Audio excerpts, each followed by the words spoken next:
Coming to you from a packed Radio Row here at 2025 ACC Kickoff. Cole, a very different vibe. You and I were talking about this different vibe from what we saw here last year on site here at the Hilton Hotel in Uptown Charlotte. Of course, we want to say thank you as we get out of the gate to Ingles, our sponsor, for getting us here on location today. We've got Syracuse players buzzing around us right now. And as a matter of fact, we just knocked out some quick conversations with Dan Villari, the senior tight end for the Syracuse Orange, and Jack Stonehouse, the punter.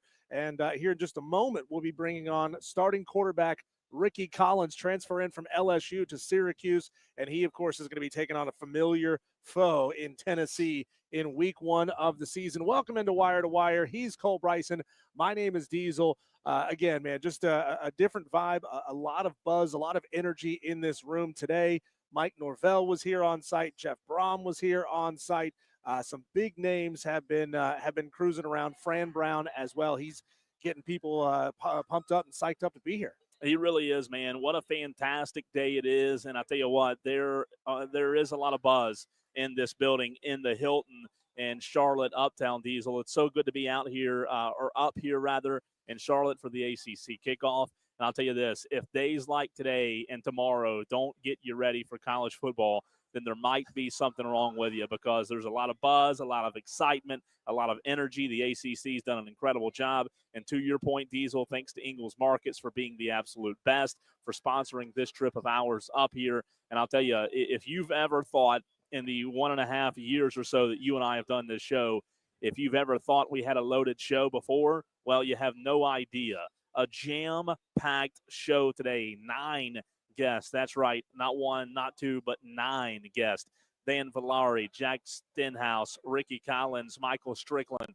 What's up, Ricky? You can sit right here, man. Miller Moss, Gary Stokan, Dave Gorin, Devon Patterson of Wake. Grayson Mann's going to join us in a little while as well. Just an absolute jam-packed show, as quarterback Ricky Collins is going to join us and is joining us right here on the Fan Upstate. Ricky, how are you, man? How you doing? Doing fantastic. I'm going to pull this mic a little closer to you, if that's okay. All right. Great outfit, by the way, today, man. Thank you. Did you pick that out yourself? A little bit. I tried to. looks A little help. sharp. I had a little help. I like it. You're looking sharp today, man. Let's start right there at week number 1. You got a big-time opponent on the schedule, play in Tennessee. Obviously, you spending some time down in Baton Rouge. You're familiar with Tennessee as a conference opponent. Do you circle this one any extra because you have some history with the Tigers? I mean, I try to prepare for every game the same. I haven't really looked that far down the road. We got camp coming up first, so try to attack that first, and then when that comes, then we'll attack that situation. But I mean, they're a quality team. They always have good teams, have a good coach. So I mean, we just got to be ready, and we got to be detailed when it's time to go. Ricky Collins, quarterback for the Orange, joining us right here on the Fan Upstate. Ricky, our listeners in South Carolina, the Upstate, probably the first time ever hearing from you. Introduce yourself to our audience, where you're from, and why Syracuse for you. I'm from Baton Rouge, Louisiana. There you go. I chose Syracuse because of Coach Fran Brown. He's very real and honest. That made me gravitate towards him, and especially how passionate he is about football. He loves it, and it just reminded me of myself, because I mean, I love the game just as much as him, so if not more, in my opinion. So yeah. So we just, I feel like we gel well together. So, Ricky, I'm going to ask you a deep question here, and I understand that in the state of Louisiana, this is a contentious debate here, okay? Gumbo and jambalaya, with or without tomatoes? Without. Oh, okay. No tomatoes. That's more the Cajun way than the Creole way, huh? Yeah, no tomatoes. I'm with you on that. Smart man. When you look at this Syracuse football team, Ricky, in the ACC, you guys lost a lot last year. Only 2 returning starters on this year's team. What makes you believe that this Syracuse team in 2025 can build upon the success you had last season? Coach Brown did a good job going to get a lot of new weapons. We have a lot of new weapons, and we have a lot of young guys ready to step in and make plays for us this year. So I think I'm most excited about our depth. Depth this year. Okay. We're talking to Ricky Collins, quarterback for the Syracuse Orange. Cole touched on it there. You know, the Fran's predecessor, Dino Babers, really good coach. People had a lot of respect for him. last couple of years of his tenure, that production started to fall off. Last year, obviously, with Kyle McCord, that jumps right back up. What's your target? If you had a target for the kind of production you want to be able to put out game in and game out, what are you trying to bring to this team? Excitement, just a different way to be have explosives on offense. If it's from running the ball or be able to extend the play with scramble drill. Those are my ways, and obviously Kyle spread the ball out a good amount, and I want to be able to do the same thing and have multiple guys over whatever amount of yards. You know, a lot of people in the upstate, I said, probably never heard your voice, hearing it now for the first time, and they'll see you up close in person when Syracuse comes to Clemson in a couple of months from now. How would you describe your game? Like, if I have never seen you play before, whether it's dual threat, pocket passer, a little bit of a runner, how would you describe your game to someone who's never seen you before? Probably the dual threat, more of a passer, tough. What do you mean by that? I'm not scared to take a hit for sure. But Clemson definitely has a good D-line, a good front, so I might have to be ready that game. But my big guy's been getting ready too, so it's going to be a good game for sure. But, tough, exciting, and a competitor for sure. Ricky, you being a Baton Rouge boy, what was your Saturday nights like when you were playing high school football there in the state of Louisiana? You were winning a lot of football games. I'm sure you were in high school. What were Saturday nights like for you? What did you do on a Saturday? I wasn't a going out type of guy. If I was with my friends, we'd probably like go bowling, or we'd be at whoever house, like just kicking it, hanging around. That's how I am now. So be with my teammates, just hanging around, chilling, go bowling, go arcade, or do whatever activity. Going out and partying. Not really. They have a little bit different cuisine in New York than they do in Baton Rouge, right? They have a lot. How have you adjusted to that? I've been doing a little bit. I've been finding some little hole in the wall spots to eat at, and I cook, so I cook. There you go. Okay, what's your favorite dish to cook? Actually, I like to do jambalaya and barbecue chicken. So Okay, I like that. It's a go-to cook. I like that. You mentioned a minute ago that you do like to run, get out of the pocket a little bit, right? Little dual threat guy. We cover, with us being in South Carolina, we cover Norris Sellers, quarterback of Carolina a lot. He's kind of a similar type quarterback where he can get out and run. And I was listening to him the other day talk about how the coach allows him to be himself, but also has to pull him back a little bit to make sure he don't take those big hits. Yeah. How do you manage that with Fran Brown? Because I'm sure you said it, you're tough. You don't mind taking hits, but I'm sure he doesn't always want you to take hits. But at the end of the day, as an athlete, you just have to be smart. It's going to be times where you're going to need to take a hit, or it's going to be a lot of times where you need to save your body and get down, because you have plan to play a long season, and those hits tend to add up. So that'd be smart. People who know football know that Syracuse football has a long and deep tradition. Last year was definitely a culture elevator from where Syracuse had been in years past. So describe the culture of this team and describe how you're going to keep that going. Our culture, we're tough. We're not scared to do the dirty work. We're relentless. And I feel that's going to carry us through the season. And we care about each other. I feel like that's the biggest thing. We care about each other and we love each other. Like, it's a real family. So we're going to better lean on each other when times get hard.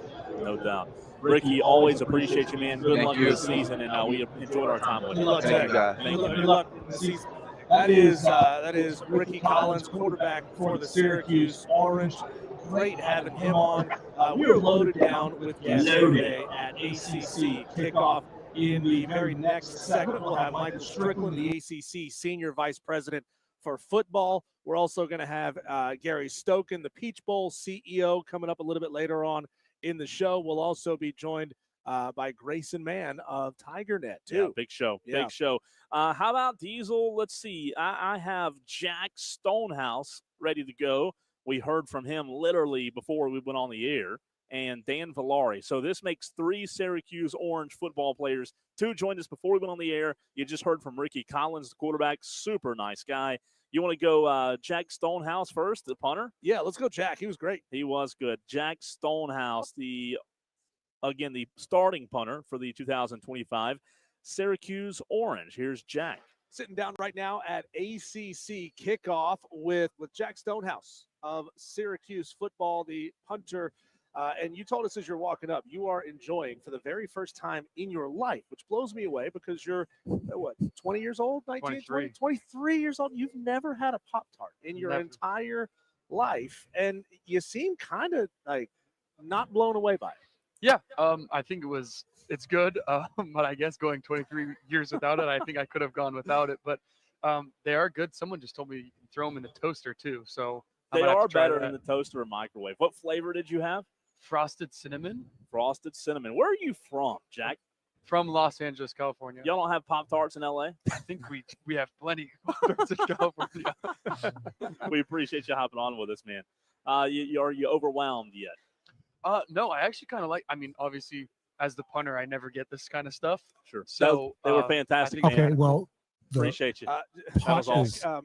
You see people on We're not. TV. That's not behind us, I Maybe believe. you don't because you're I busy can't doing really. it. If I bring it Like down, games the and sound everything. goes away. Like I just wanted to punting check. and That's kicking fine. field goals Yeah. is just an easy thing, right? Like you should just be able to walk out on the I field think and we're swing clear, your right? little leg in the air and make it go 75 yards with pinpoint accuracy. How terribly bad do you want to choke those people out? Every time you hear somebody say, "Well, your job is easy. You're just a punter." Yeah. I don't want to necessarily just choke them out.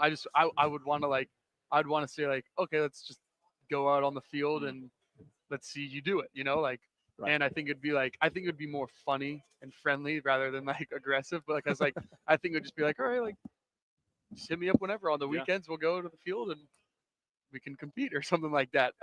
But yeah, I mean, I think a lot more than people think goes into it. So a little follow up to that. If you're teaching somebody how to punt, what's lesson number 1? Your drop table. I mean, defines where the ball is going to go, how it spirals, if it spirals, direction, height, distance.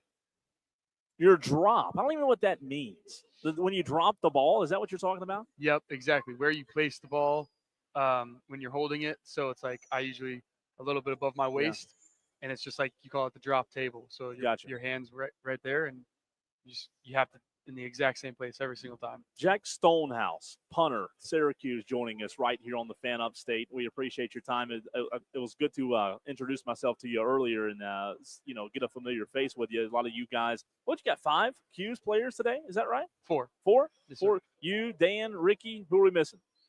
Barry Buxton. Barry Buxton. Of the 4, who's the most fun to go on a trip like this with? You can include yourself in that. Would you say you're the life of the party?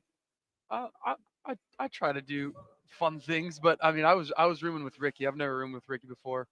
He was nice. He was cool. I mean, it was chill. So, how do the ladies on campus at Syracuse like a California boy coming in? You come in, you're on our station now. You're laughing, you're smiling, you're having a good time. I mean, you bring a fun-loving vibe to the to campus there. I mean, it's got to be easy being social on campus at Syracuse. Yeah, I love Syracuse. First off, I do have a girlfriend. She's from New Jersey. She goes to Syracuse. There you go. But yeah, I mean, other than that, I just kind of a normal dude on campus, right? Why Syracuse for you? Yeah, so I started out at Missouri as a walk-on, played there, did well, and they weren't going to give me a scholarship, so I said I'll just bet on myself, hop in the portal. And at the time, Dino Babers and Coach Ligashevsky were at Syracuse. They had recruited me in high school, and that to me was the best opportunity to play right away. What campus has the better vibe between Missouri and Syracuse? Completely different, right? Yeah. Missouri's Midwest, bigger school. Syracuse, obviously not the Midwest, East Coast, smaller. I think Missouri was more of a party school. Syracuse is a little bit more mellow. I didn't know that. That's interesting. Jack Stonehouse joining us right here on the Fan Upstate. How did you, Jack, get into punting? Yep. So it was about 6th grade. My dad punted for Southern California. Okay. My uncle punted for Stanford. My cousin punts for the Dolphins right now. Wow. My dad had a little stint with the Giants. Runs in the family. Yeah. So 6th grade is when it started. And obviously, no one grows up and is like, I cannot wait to be the punter. So I played quarterback and wide receiver to start, and then freshman year of high school, I was like, okay, I can go to college for punting, so I might as well just lock that in. Yeah. Any chance we see you throwing the ball one time this year? Is there a trick play in the package for Jack Stonehouse to throw the ball? We will see. So far in my 5 years of college, I have not had one. So, but I mean, if it was up to me, I'd be throwing it. Yeah. There you go. That was Jack Stonehouse of the Syrcause Orange. Appreciate him stopping by with us just a few minutes ago. Really good stuff. As we are live, he's Diesel, I'm Cole Bryson, live in Charlotte for ACC Media Days, and we're being joined right now by Miller Moss, quarterback, Louisville Cardinals. Miller, can you hear us okay, man? Getting that headset on for you? Yes, sir. You guys hear me? Gotcha. You look good in that headset. Sweet. I appreciate it. What about Thank you guys some for having me. broadcasting after your football career? What do you think about that, man? One thing at a time. You know? I'm with you. Good to have you on, man. What's interesting, Miller, is the guest that we just had on, the punter at Syrcause, Jack Stonehouse. He's also from California, made his way all the way across the country to play in the ACC. So what was it about Jeff Brom that sold you on coming to Louisville? Because he made a point to bring that up in his press conference earlier about being honest, about really selling a vision for how to develop players and make them better. So what was his pitch to you? Yeah, I mean, I think he totally hit the nail on the head in his description of that. Just in the recruiting process, obviously, you're going to have a ton of different conversations. Different people try to sell you on different things, which is their job. But I think when you have year after year of a proven commodity and his ability to develop quarterbacks, to elevate their game, to send them on to the next level, it really puts some confidence in terms behind what the coach is saying in terms of how you perceive that as a recruiter. So I think that, and I think also just like the character of Coach Brom. I think the investment and care that he puts into his team, into his players, and having real relationships with them outside of just player-coach dynamic. And I think that's what really stood out. And I think everything that I've been through from January on has really just affirmed that decision. Miller, when you look at this offense, obviously you guys haven't started camp yet. That's coming soon, but you bring back 8 starters from 2024. Continuity, you talk about Jeff Brom, the culture. Do you feel like you guys, now that you're there and Coach Brom's been there for a few years now, do you feel like this program's in a position to take that next step? And if so, what is that next step in your mind? Yeah, absolutely. I mean, I think we talk about it all the time offensively. We have the ability to accomplish anything that any offense can accomplish in ball. Now, we have to take the necessary steps to do that, and I think we're very aware of that. And I think that starts each and every day coming in and working to be the best version of ourselves, right? Whether that's a game week, whether that's a Tuesday workout, whether that's a walkthrough, whether you're watching from your position group, we have to continue to try to become the best version of ourselves offensively. I think Coach Brom's obviously, a heck of an OC. He's done a great job in, keeping defenses on their toes and being multiple. I think you mentioned kind of the veteran presence. I think that really, is exemplified in our offensive line. Pete Niger, our center, has taken a true leadership role within that group, and I think he's done a phenomenal job. And you have guys like Chris Bell and Colin Mason coming back in the receiving corps, and then obviously the 2 freshman running backs returning are phenomenal players. So I think the sky's the limit for us, but it's on us to do that work each and every day to get the best out of ourselves. Miller, having played at Southern Cal, you're used to high expectations, and Louisville is a team that has been on the cusp now for a number of years. You look back at guys like Lamar Jackson who are doing amazing things in the NFL. How do the expectations at Louisville compare to the expectations you faced there in LA? I mean, I think the best way for me to answer this is just that the expectations are a non sequitur, because at the end of the day, like when you go out on the football field, whatever expectation either team had of what that game is going to be is not going to help them ultimately win that game. And I think you obviously want to be somewhere where excellence is expected, where you're expected to be the best version of yourself, where you're expected to win games. I think that's, the environment that you want to be in. But I think at the end of the day, expectation means very little in terms of the result on the field. What do you think if you look back on the time that you've spent in college football thus far, and kind of stop and reflect now going into this season, because it's, a month away, right. What would you say Miller Moss has learned the most? A lot. A lot. I mean, I remember, early enrolling as a high school senior, and I mean, that feels like 10 years ago. Yeah. I feel like I was a completely different kid then. very young and wide-eyed, very excited. I think that the one thing that has been a constant is my excitement to play and compete, which I think is a positive. I think I've definitely matured over the course of the year. But I think, the biggest thing is you go into college, and I think this is probably the case with the majority of high school recruits or, highly recruited kids, whatever you want to call it, is, you have an idea of, okay, I'm going to sit for a year, I'm going to play 2 years, I'm going to go be a first-round pick. And I think, a lot of people have that idea of what they're going to accomplish going into their college career. And I think as you go through it, there are so many different ways to accomplish your ultimate goal. Yeah. And I think that's kind of what you come to learn. Like, obviously there is the Trevor Lawrence pathway and the Caleb Williams pathway. And, those guys have been super successful individually and have done a phenomenal job. But I think, there is also the Mac Jones or Joe Burrow or whatever it may be. So I think just understanding that there's so many different ways to achieve your ultimate goal. And those that ultimately achieve that, have a unique ability to stay the course. And by the way, you said it feels like 10 years. It has been 10 years. You've been in college for 10 years now. This is year 10 if you didn't know that. Just enjoying our time with Miller Moss. Miller Moss, the quarterback at Louisville. If I had a $5 bill in my pocket, I'd give it to you for using the word non sequitur on these airwaves. First time ever a word like that has been heard. Here's another big word for you, disestablishmentarianism. Let's go ahead and put that on the air. Okay. Hopefully the NFL is next for you. But after that, what does life look like for you, Miller? Yeah, I mean, I think I've made a conscious effort, especially if you talk about kind of learning about yourself as you go through college, is to not define myself as a football player, right? Sure.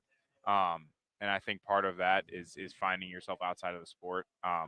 My major was pre-law, and then I had a minor in business finance, and I'm almost done with my master's in entrepreneurship from USC. So hopefully I've set myself up to have a positive career. I mean, I've always kind of seen football as a first career, so to speak, and I don't want to be someone that spends the last 70 years of his life talking about what he did in the first 35 or whatever it is. So I've always had aspirations beyond football. What that looks like, I guess we'll see, but I think it's exciting to think about. My last question for you before we let you go, Miller. What is the most important thing to Miller Moss? That's a great question. I think the most important thing to me is my family and the relationships and the people that I love at the end of the day. I mean, football is awesome. I think, as we all know, like, it's one of the greatest games ever. Brings so many people joy and happiness, makes them feel a part of something. But I think at the end of the day, it's the people that love and care about me, and that I love and care about them, regardless of what's going on the field. So. Miller Moss, Louisville quarterback. One last ride. We appreciate your time, and of course, go do big things this year. Yes, sir. Thank you so much for having me. Yes, sir. That's Miller Moss, quarterback for Louisville. A long ride from Southern Cal to Louisville, Kentucky.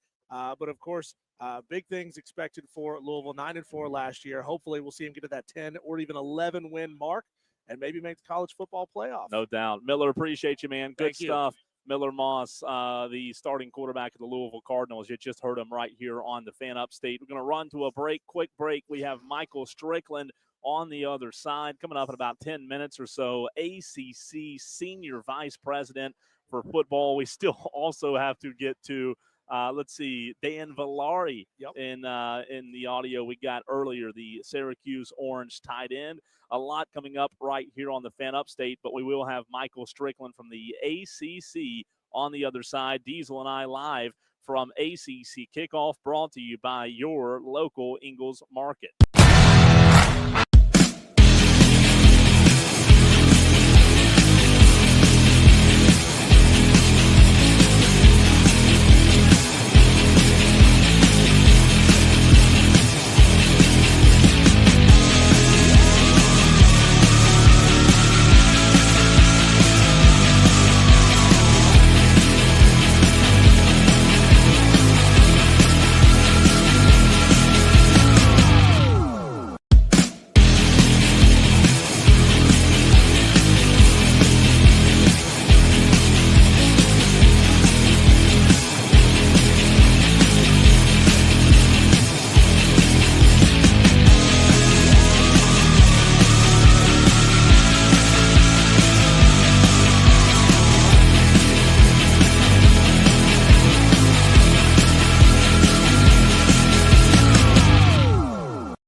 ACC Kickoff in Charlotte and a special edition of Wire to Wire with Cole, Bryson, and Diesel. Mike is hot in 3, 2. Mike is hot. Only on the Fan Upstate. Continuing the ACC kickoff conversation right here on the Fan Upstate. So good to be with you on this Wednesday edition of Wire to Wire. He, to my left, if you're watching the stream, is Diesel. I'm Cole Bryson. So good to be with you. We have Michael Strickland joining us in about 2 to 3 minutes, hopefully, on the Fan Upstate as he's been making his rounds. Michael is the vice president for football. And Diesel, how about the tight end earlier from Syrcause? We've been loaded down in these first, 20 minutes, 30 minutes? Yeah, we got here and we set up. We did a lot of prep and a whole lot of nothing. And then till 10 minutes before the show starts, and then bam, they start throwing guests at us one by one. We're recording them. That way we can bring them back to you as seamlessly as possible. Yeah, it's a little weird. Normally, you sit to my left, so when you say, hey, Diesel here to my right, I'm also to your right on the stream, so we keep it simple like that. Now I'm looking. But instead, this time, we had to we pulled a switcheroo. Now we're sitting diagonally across from and I'm looking, when I have the guest on, I'm looking this way. If we do this, now I'm looking at you. There we go. So now I'm looking at you on the stream, not looking away from you. There's Michael. Michael is making his way, Diesel, over to us right now. So we'll have a really good interview coming up. Michael, you can sit right here. And as we were telling you, Tolo's out there in the upstate of South Carolina. Michael Strickland is the ACC Senior Vice President for football. Always appreciate him taking time to join us on the Fan Upstate. Michael, your first time on the Fan Upstate. Can you hear us okay, man? I hear you loud and clear. I appreciate the invitation. Absolutely. Appreciate you taking time to hop on with us. ACC Senior Vice President for football. For somebody out there driving around this afternoon, what does that title actually mean? Oh, it's not as fancy as it sounds. I'm the sport administrator for football for the ACC, so all things related to our administration of the sport. Liaison with our head football coaches and their staffs, athletic directors for football related issues, build the football schedule on an annual basis, work with our schools on as they build out their non-conference schedules, television, the programming of games on an annual basis, our non-CFP bowl agreements, regular season game administration, football operations, policies and procedures, officiating, our championship game, the administration of that event. So other than that, there's not much going on. Is there anything you don't do? I mean, goodness gracious. I just want to know, Michael, I know your office is about 2 buildings down. Did you take one of the Lime scooters to get here, or do you did they send you in a Cadillac? How'd they get you here in style? Well, we moved to Uptown Charlotte 2 years ago, and I was all in on that. So I'm actually the proud owner of a Segway scooter. Yeah, outright ownership. Look at you go. You big time. Oh, yeah. Big time. That's how you get around in Uptown Charlotte. So talk about the fact that the ACC has 12 Friday games scheduled this fall, the most of any conference in college football. What made it so important to dominate Friday night when, a lot of people think Friday night is a high school football night? Why dominate Fridays? Well, if you look back on the history of ACC football, we were one of the first conferences to really aggressively lean into Thursday night football, 15, 20 years ago. And that served the ACC extraordinarily well for a long period of time. But recently, the National Football League has started to program some pretty attractive games on Thursday night, which made it more difficult to compete for an audience on Thursday. So in discussions with ESPN and our great partnership with them, what's the next best opportunity for the ACC to maximize our viewership and our exposure? And Friday night was the answer. Yeah. And we talked about that internally, with the commissioner and the athletic directors, and it was complete buy-in that was in the best interest of the ACC. Certainly with what we're going to be doing on a go-forward basis with how the commissioners led through the board and the schools to distribute revenue in a modern and aggressive way based upon success and viewership. Those Friday nights are more important than ever before.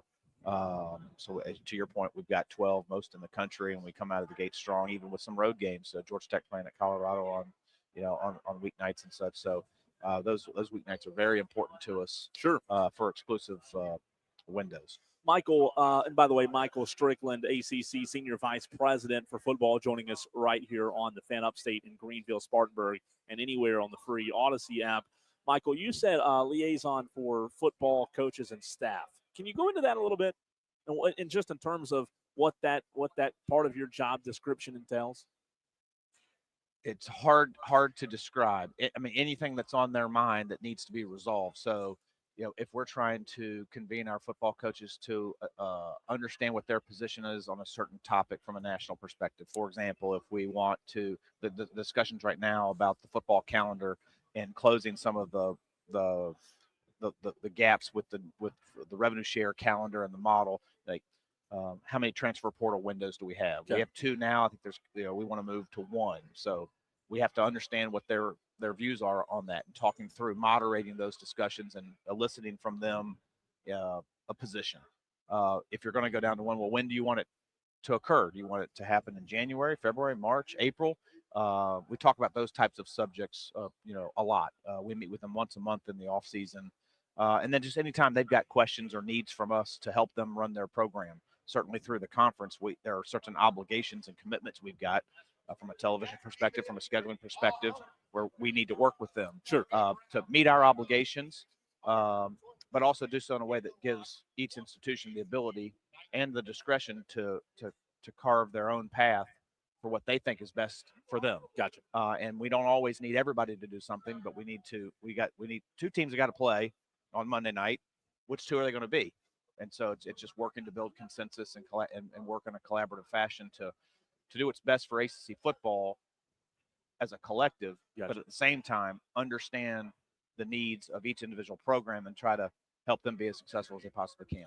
Talking to Michael Strickland, the Senior Vice President for football for the ACC. You got one conference team playing on what's unofficially dubbed as Week 0. It's Week 1, but it's 10 days long. Stanford on the road at Hawaii. Number one, are you going to that game? Are they sending you on a flight out to Hawaii? And how do you feel about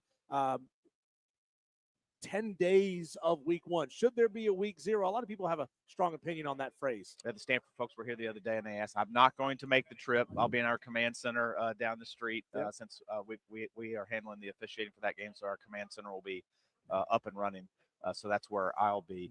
Week 0, our position currently is that we feel Week 1 on Labor Day weekend is still the best fit for the launch pad of a college football season. We've got 5 days of ACC football, Thursday through Monday. That Labor Day weekend has just worked so well, particularly with neutral site games. Atlanta, Orlando, Houston, Las Vegas have done so well over time, and I'm not sure that model works as well 1 week earlier.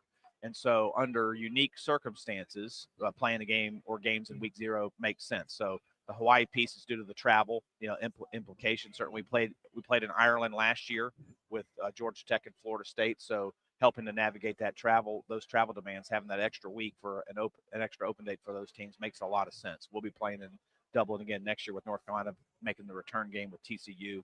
So Week 0, in bits and pieces works for us. Right now, we're not really interested in picking up the entire schedule and moving it to start 1 week earlier.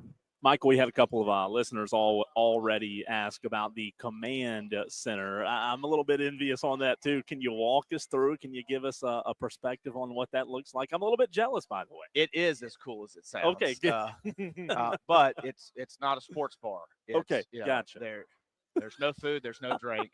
It's very quiet.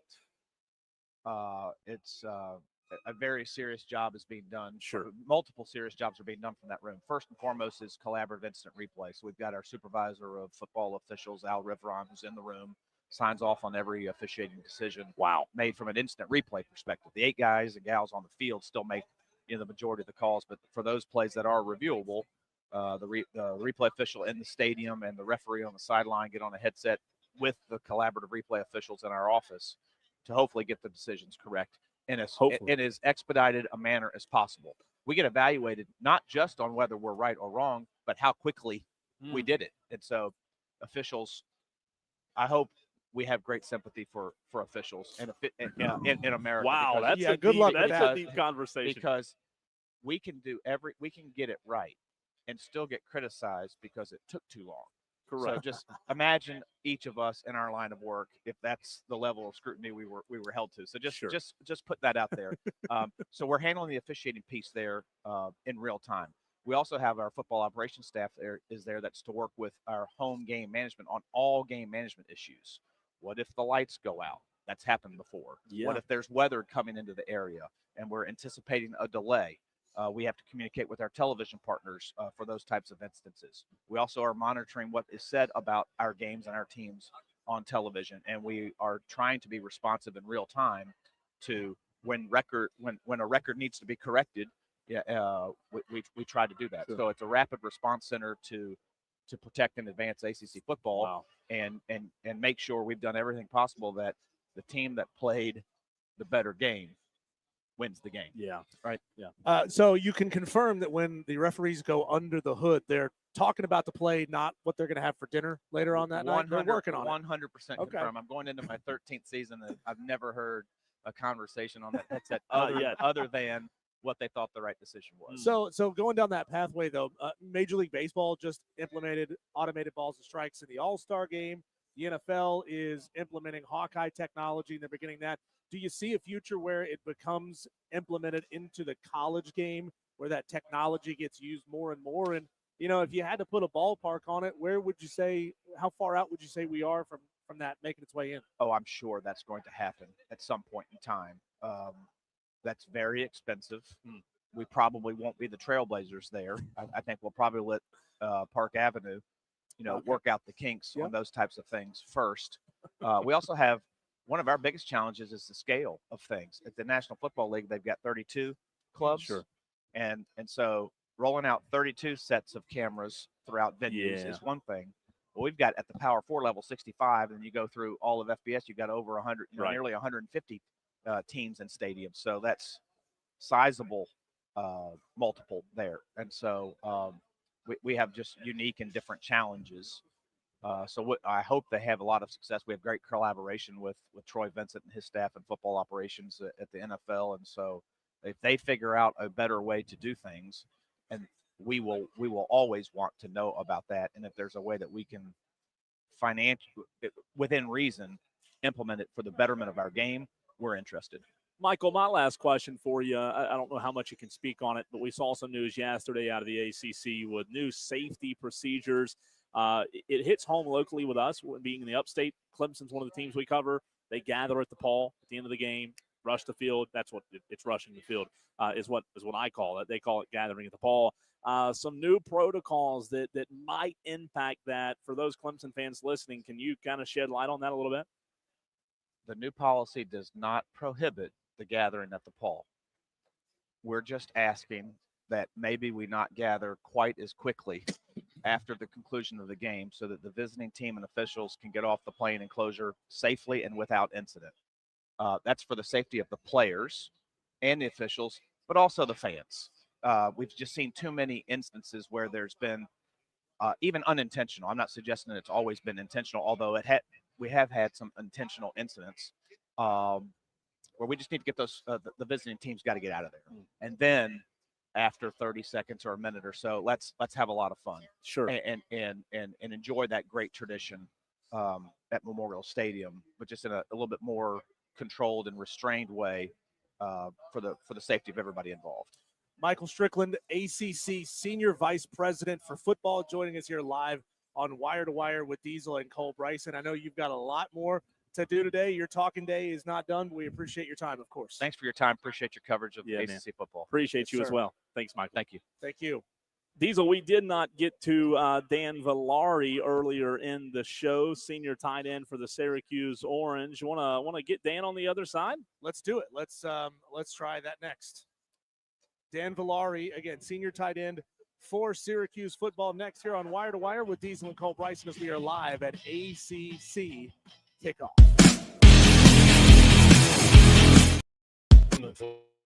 Clear.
next. Only on the Fan Upstate. Well, we were going to play this for you a little bit earlier in the show. And, you got to roll with the punches when Miller Moss shows up at your table. You drop everything that you're doing and you talk to Miller Moss. Let's go back and catch back up with Dan Villari, senior tight end for Syracuse, a guy that has bounced around among several big-time programs, found his way to Syracuse, a program that won 10 games last year. Let's talk to Dan Villari now. Here at ACC Kickoff with Dan Villari, senior tight end for the Syracuse Orange, coming off a monster 2024 season of 10 wins. The question is, do you feel like you have it in you to hit another 10-win season? Absolutely. I feel like we have it in us. Love it. Dan, what do you tell me this? What for those out there listening in the upstate of South Carolina where we're broadcasting, tell us about yourself. Who is Dan Villari? Where are you from? And why Syracuse? So I'm Dan. I had a not your average story. I started off as a quarterback, committed to Michigan in 2020, spent 2 seasons there, won a Big Ten championship, and then transferred to Cuse to actually play quarterback, and then lost the battle there, got changed to tight end, started off on the scout team, started my last 2 games in 2022, and then in 2023 I got to really showcase a lot, played Wildcat quarterback, running back, and tight end all mixed together. Wow. Yeah, and then everything just took off from there. That's awesome. What is it about having played quarterback in the past that makes you a better tight end? I think just knowing how to prepare, taking good notes, watching a lot of film, kind of being on the same page with these quarterbacks, just knowing what they want, and the feel for the game feels natural because of it. Talk about Coach Brown. I mean, he's a fiery guy. Seems like he's a good motivator. Tell me if I'm wrong on that. Unbelievable motivator. Really? Yeah. How does he motivate you guys? He just makes you believe.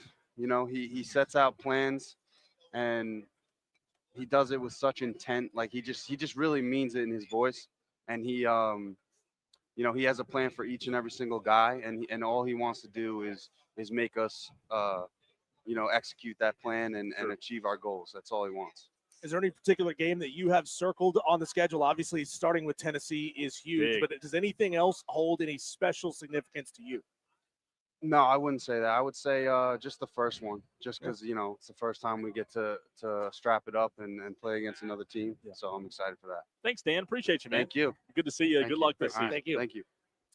That, again, Dan, the tight end for the Syracuse Orange, Dan Villari. Big year expected for them. Winning 10 games last year has to up the expectations there at Syracuse, and it's certainly going to be tough when they only bring back 2 offensive starters, 6 on the defensive side of the ball. But Fran Brown, man, master motivator, had this team playing at a high level last year. If not for, a couple of big plays, we could have been talking about them as an ACC championship game participant or, long shot, possibly even a college football playoff type of team when you're a 10-win team in the ACC. No doubt about it, man. I'll tell you this. I am impressed every single year, Diesel. The more I hear from Fran Brown, the more I hear about Fran Brown. He's one of those guys that you just listen to and you feel like sooner or later, Fran Brown's going to be able to get his team, whether it's Syracuse or another team, Diesel, over the hump. And I'll tell you this, they're heading that way. I know the ACC's not, other conferences, not the SEC, but Fran Brown's he's not a coach that's just going to go in and, I don't want to say this, the word I can't say, but half, what I mean. I mean, he is going to give 110%. He's not going to half it, right? He's going to go in. I like the way that Fran Brown, we were talking to their SID earlier today, Diesel. He's hands-on, man. He's really engaged. He's really involved. We were told that he really doesn't take that CEO type approach that a lot of other coaches out there do. I'll tell you this, if you want to talk about buying and selling, I'm buying what Fran Brown's putting out there, man. I'm high on him. Yeah, and this conference could really use a program like Syracuse to step up and be another bulwark for the conference because, when you put all of your chips in the Clemson basket, yeah, there's high expectations at Louisville. Yeah, there's high expectations at Miami. This conference needs that 4th, 5th, 6th deep kind of program that can go out there and compete for a college football playoff. I mean, getting into the playoff is huge. Winning a playoff game, it makes people start to pay attention to it, and then it makes it much, much easier to recruit, and you become that program that players are not trying to make a mass exodus out of at the end of every year, but they want to play at Syracuse. No doubt, man. A jam-packed hour number one. It went by like that thanks to Dan Villari, Jack Stonehouse, Ricky Collins, Miller Moss, Michael Strickland of the ACC, and most of all, thanks to Ingles Markets for their sponsorship and our appearance with the Rob Brown Show as well at ACC Kickoff in Uptown Charlotte. We continue the conversation. A big one. Gary Stokan, the CEO of Peach Bowl Incorporated, joins us next right here on the Fan Up Station.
Electrifying sports talk from start to finish. You're going wire to wire With Diesel and Cole Bryson. on the Fan Upstate. Let's talk Peach Bowl right here on the Fan Upstate as we are live on the ACC kickoff in Uptown Charlotte, North Carolina. He's Diesel. I'm Cole Bryson. So good to be with you. And we are joined live and in person by good friend of the show. I can say that, Gary, because you've been on with us several times already. Gary Stokan, the CEO of Peach Bowl Incorporated. And boy, what a big couple of months you guys have coming up here shortly with two games, 2025 matchups, Syracuse, Tennessee, and Virginia Tech, South Carolina. We've talked to you before about what you guys do from a big picture point of view, from the charitable donations, but I'm sure this is an exciting time of year for you. It really is. When I sit down with you guys at ACC Kickoff, I know it's football right around the corner. We're really excited to have it two games, and particularly in the Aflac Kickoff game, to have Kickoff for a cause. Yeah. September is Childhood Cancer Awareness Month, and we've given $23 million to Aflac Cancer and Blood Disorder Center to create trials and cures for childhood cancer. We now have 14 trials in 5 different hospitals in 4 different states, to everything from neuroblastoma to leukemia, to try and give a kid another month, another year, maybe another lifetime. And Aflac has donated $147 million to create the Aflac Cancer and Blood Disorder Center at Arthur M. Blank Hospital, Children's Hospital in Atlanta. Wow. So for both of us to partner up, in the Aflac Kickoff game and raise, hopefully this year, about $500,000 put into those trials is very meaningful. It meets one of our missions as the most charitable bowl organization in the country. Gary, how do you, outside of TV ratings, and that's an easy one to look at, and attendance and dollar figures of people who come into the stadium, how do you measure the success and compare and contrast the success of a Syracuse Tennessee game and a South Carolina Virginia Tech game? What are you looking at as far as is it what those two games can do and how much they can put into these charities? I think charity is one. Obviously, attendance is another. TV viewership is another.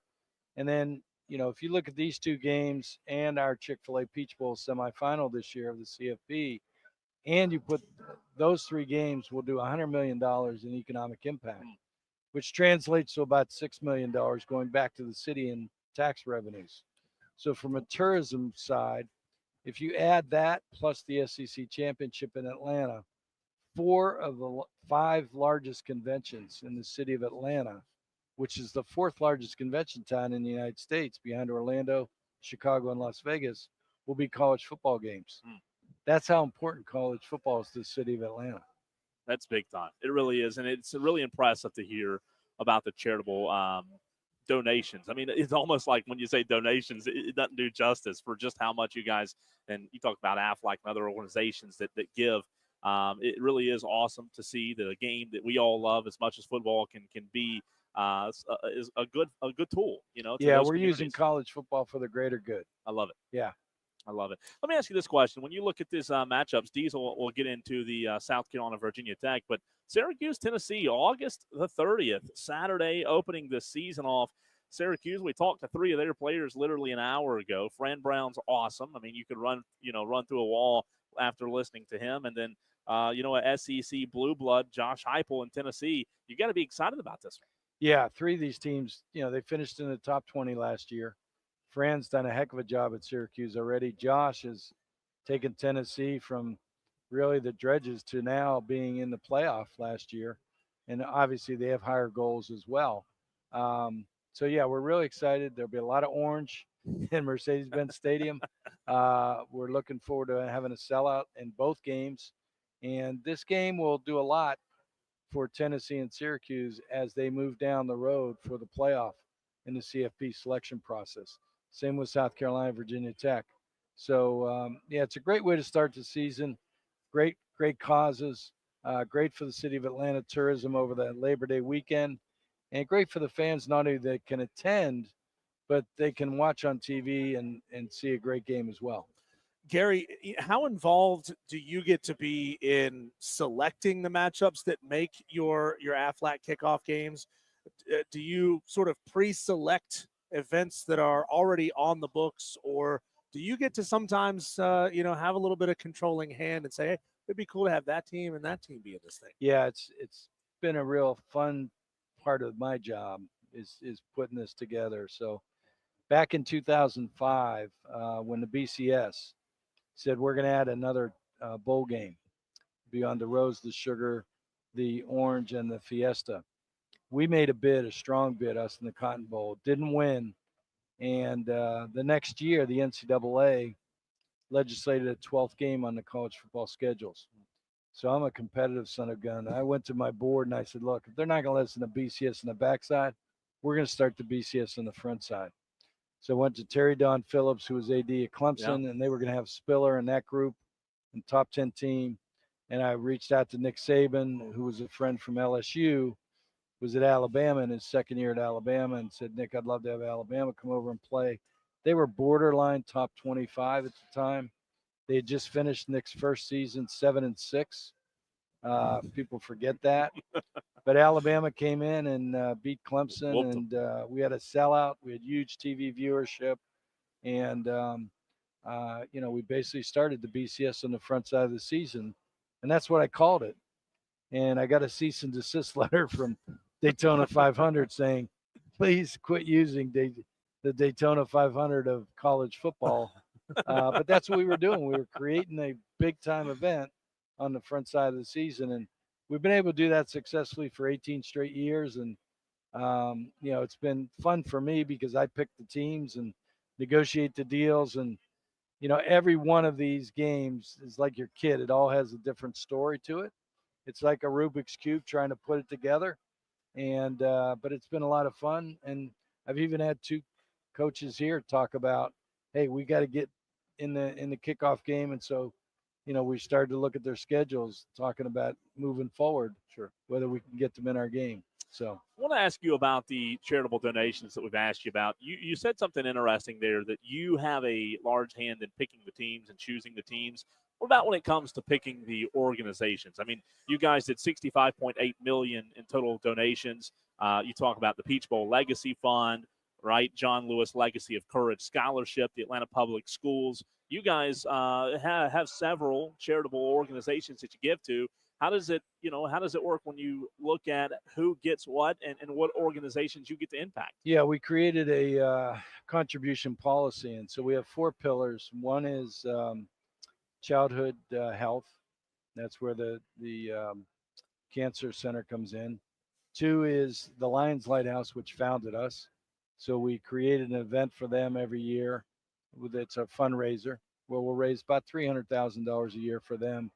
The 3rd is childhood education, and that's where we donate money to each team that plays in our kickoff or our bowl game or our golf tournament. We endow scholarships to them, and we use it to let kids from Atlanta, Title I kids who are underprivileged, get an opportunity to go to school. Some case they're the first person in their family to matriculate to college. And so if they're not, anyone from Atlanta doesn't apply, we open up to anyone from Georgia that can apply to those 35 universities. And the 4th is if there's some catastrophes, like we gave money to the Red Cross for the recent storms and hurricanes that we had in North Carolina and Florida and Georgia. So those are our 4 main pillars that we donate to. And, as you said, $65.8 million since we started doing this. Wow. Gary, Virginia Tech's making their 3rd appearance in the Aflac kickoff game. South Carolina, this is their first time. Now I know we're here at ACC kickoff, but we got a lot of South Carolina Gamecocks in the audience, and their fans are probably asking what took so long. Ray Tanner and Ray's a good friend. He played baseball at NC State. I played basketball. He coached baseball at NC State, and I coached basketball. And we've been talking for got to be 10 years, trying to find a way to put this matchup together. There was a long-term relationship they had with North Carolina to play North Carolina versus South Carolina in Charlotte. And I think they even played some home and homes there.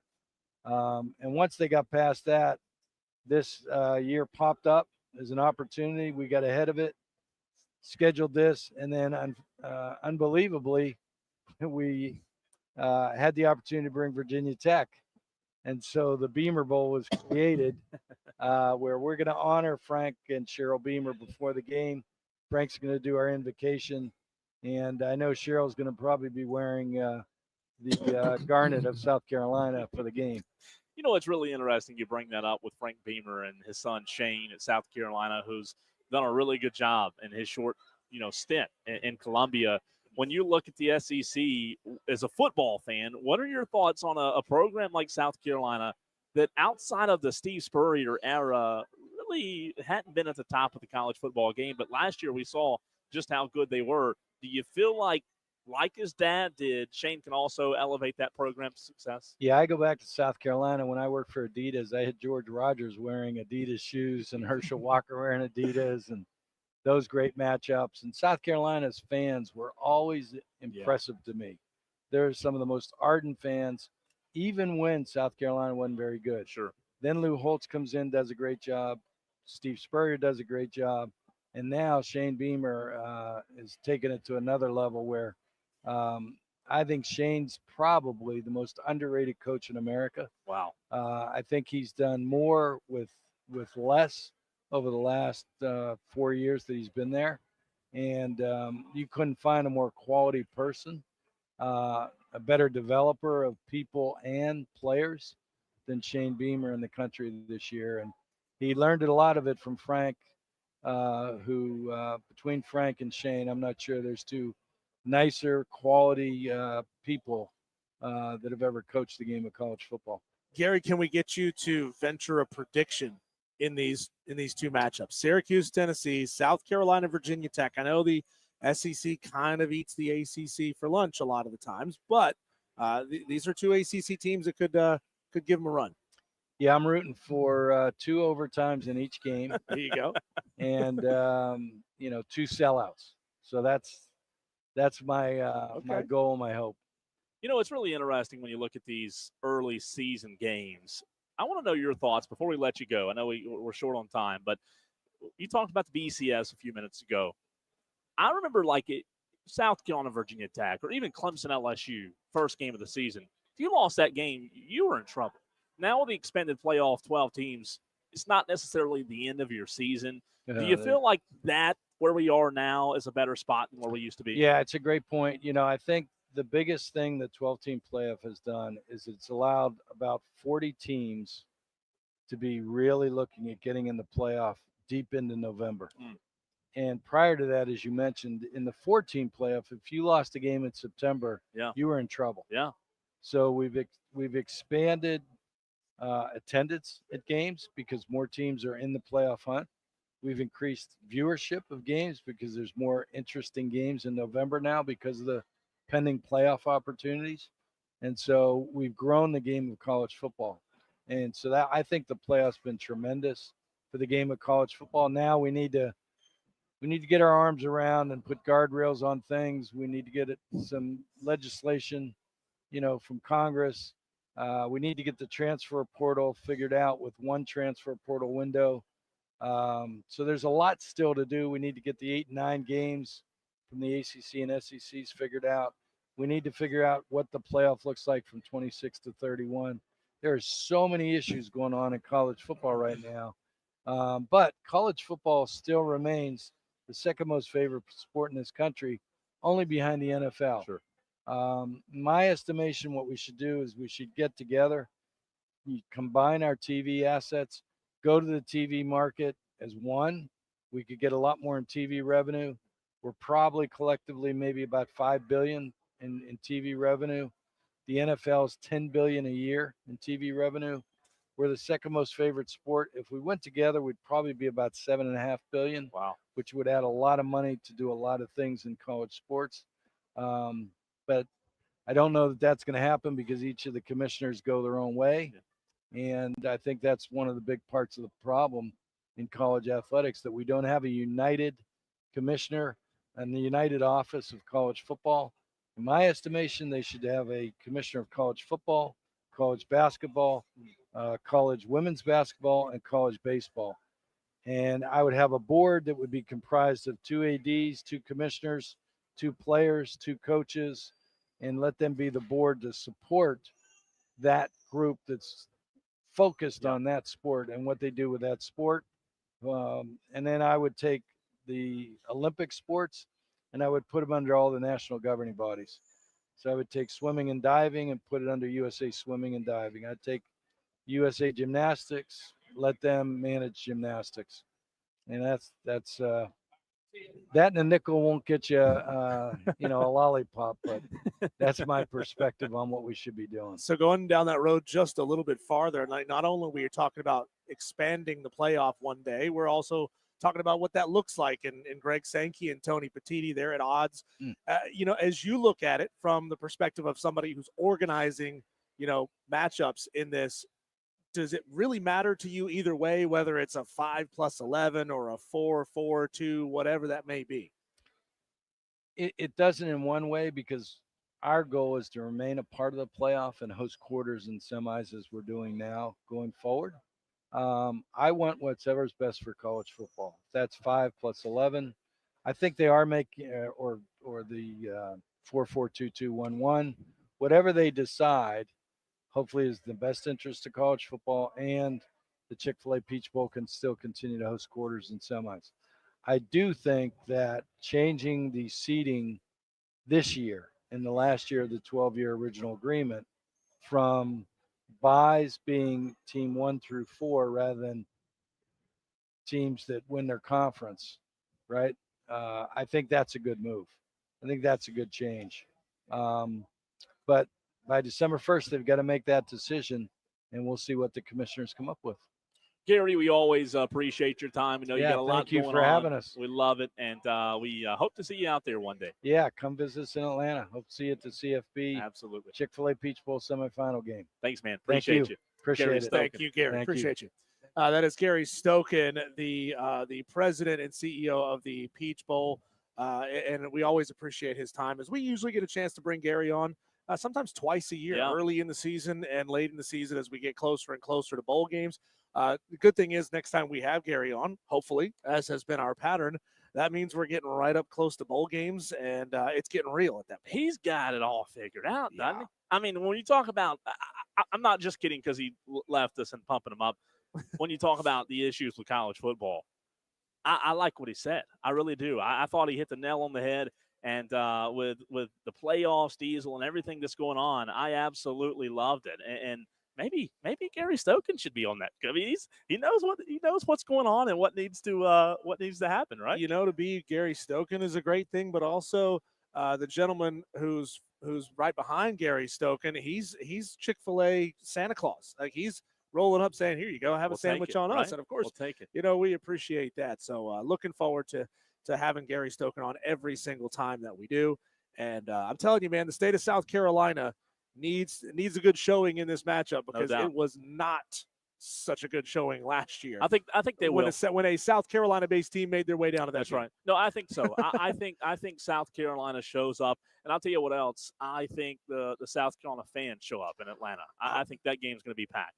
This is top of my head, thinking about what this game is going to look like here on Sunday, August 31st, and hopefully we'll both get a chance to be there for that game.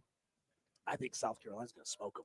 I think they're going to smoke them. I'm looking at like a 31-10 kind of game, because I just don't have a whole lot of faith in Virginia Tech as a program. Maybe they step it up and kind of return to glory their old ways, but let's be real. That was back in the Big East. It was a completely different ball game. Also, I tweeted this out, Diesel. I know we got to run to a break, but we've got some good quotes earlier from Michael Strickland of the ACC with a gathering at the Ball. But how about this quote from Gary Stokan, in case you missed it? I think Shane Beamer is the most underrated coach in America. You couldn't find a better developer of players and people than him. Pretty high praise for Shane Beamer. That's true. And Buckeye Mike texts in at 844-326-3663, the Hub City Spartanburgers text line. He says Frank Beamer should be commissioner of college football. I would like nothing more than to have football people running college football. But you know as well as I do, Cole, that money people make the world go round. They do. It's really interesting, though, man. I just tell you this. Money does make the world go round. But of all the organizations, of all the people we talk to, and look, I know Gary Stokan's, making millions. He's not hurting. But when you talk about this organization and what they do for other organizations, Diesel. You talk about $50-60 million plus that's contributed, to these organizations. I love what he said about using college football as a tool. It just doesn't get much better than that. So always appreciate Gary Stokan. He's truly one of the best. When we come back, we're going to turn the page, like literally speaking, because we both have the book in front of us with every bit of information you want to know about college football. We're going to bring on Dave Gorin, the Wake Forest sideline reporter and a communications professor there at Wake Forest, who obviously works with a lot of athletes. And earlier in the day, we had about 10 minutes with Devon Patterson, a tight end at Wake Forest, who's expecting a huge year in 2025. We'll talk Demon Deacon next, right here on the panel.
And a special to edition of Wire to Mike Wire is hot. with Cole, Bryson, and Diesel. Powered by your local Ingles Market. Low prices, love the savings. Only on the Fan Upstate.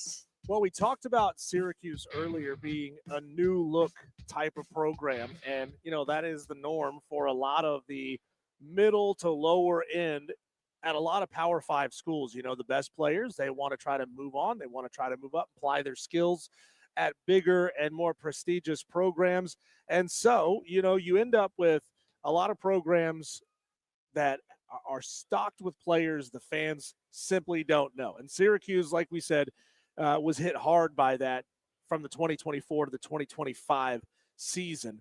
Wake Forest hit pretty hard as well in the outgoing transfer portal, Cole, in new head coach Jake Dickert's first year.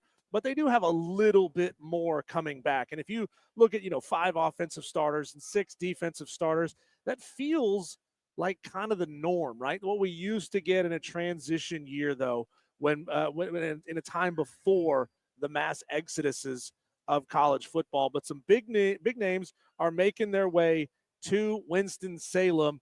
Robbie Ashford now at Wake Forest.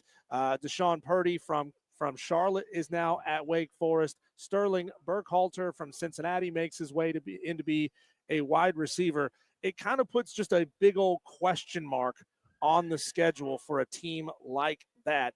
And it makes it tough to say that this team can take positive steps forward in the new year. You know what's interesting? By the way, we're going to hear from Devon Patterson in just a few seconds, just a few minutes right here on the Fan Upstate, one of those Wake Forest Demon Deacons that you talk about. What's interesting to me about the ACC, Diesel, is I know the conference isn't like the best conference in football. We all understand that. We all know that. And then we also all know that you have Clemson right at the top. You have Florida State that's kind of like in this flex of we really don't know what they're going to be. But Diesel, I think one of the most interesting things to me about the ACC is you don't really have a lot of consistency when you look at trending teams. What do I mean? Well, you would think if Syracuse has been trending for several years now, 2 or 3 years now, with if they were a school in the SEC, Diesel, that had the resources that those SEC programs have, they'd be at the top of college football. I find it interesting that you really don't see the consistency. You don't see it's almost like they just run out of fuel, run out of gas, where these teams like Georgia Tech, like Syracuse, they start the incline. They start making their way toward the top of college football, but they never really get there. The only consistent ones you have are the Clemsons, sometimes the Florida States. I just wonder with Wake Forest, much like Syracuse and Georgia Tech, can Wake somehow, some way get on that train? We talked about private schools and how tough it is to get. I just think that, to me, that's one of the most intriguing parts about this conference. Well, they were there for a little while, obviously under Dave Clawson, and they were starting to be one of those trending types of programs. And you said it, look, they're never going to have the kind of resources that a Clemson will have. They're never going to have the kind of resources that a Georgia or, any SEC school is going to have. But if you can, identify, if you can be really good at identifying the diamonds in the rough and build a team out of those guys, you could be the type of program that turns from a 4-win program to a 7 or an 8-win program. And all of a sudden, you're very much respectable in your own conference. It changes things when a guy like Dave Clawson, who was there for a while, takes off and Jake Dickert steps in as the head coach. The one good saving grace for the Wake Forest Demon Deacons this year, even though they're a team loaded with transfers, they're a team of age and of experience. Robbie Ashford, although not a full-time starter anywhere he's been, you got him as a senior. You got a senior running back. You got a junior tight end, a junior wide receiver, a couple of junior wide receivers, seniors all across that line. So even though they haven't played a lot together, they've all played a lot of football. They have. Speaking of those who have played a lot of football, Diesel, you and I earlier today had an opportunity to catch up with Wake Forest defensive back Devon Patterson, and we spent like 10 minutes with Devon. He was a really good interview. We had a lot of fun talking about football, fishing, a lot of other things that we talked about, Diesel. And let's hear that from earlier today before we went on the air. Wake Forest linebacker Devon Patterson. We're joined by Devon Patterson, defensive back, number 5, redshirt, sophomore, Wake Forest. What's up, man? How are you? So I'm doing good. Glad to be here. You told us that you changed numbers. What went into that? Was that your choice or no? It was my choice. My freshman year, I had number 38, and last year I didn't want to wear it again, so I changed to 13. But I always knew in my head that I was going back to 5. I had 5 since my Pop Warner days, middle school, high school, playing every sport. I've been played 5 in baseball, basketball, soccer, everything. You know, Devon, there are people who will say, what's in a number? Like, what does it matter to change numbers? What does it mean for those of us who don't play sports? I mean, look at us. We're not athletic. For those, but like, what kind of comfort level does it provide? Why is a number that important to some players?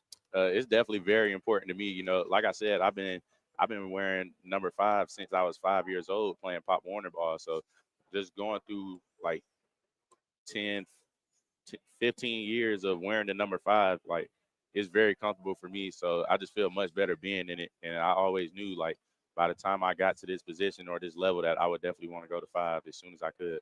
We're joined on the Fan Upstate on Wire to Wire by Devon Patterson, defensive back, redshirt sophomore, 6 foot, out of Jacksonville, Florida. I want to ask you this: as we're joined by a Wake Forest Demon Deacon, why Wake Forest for you?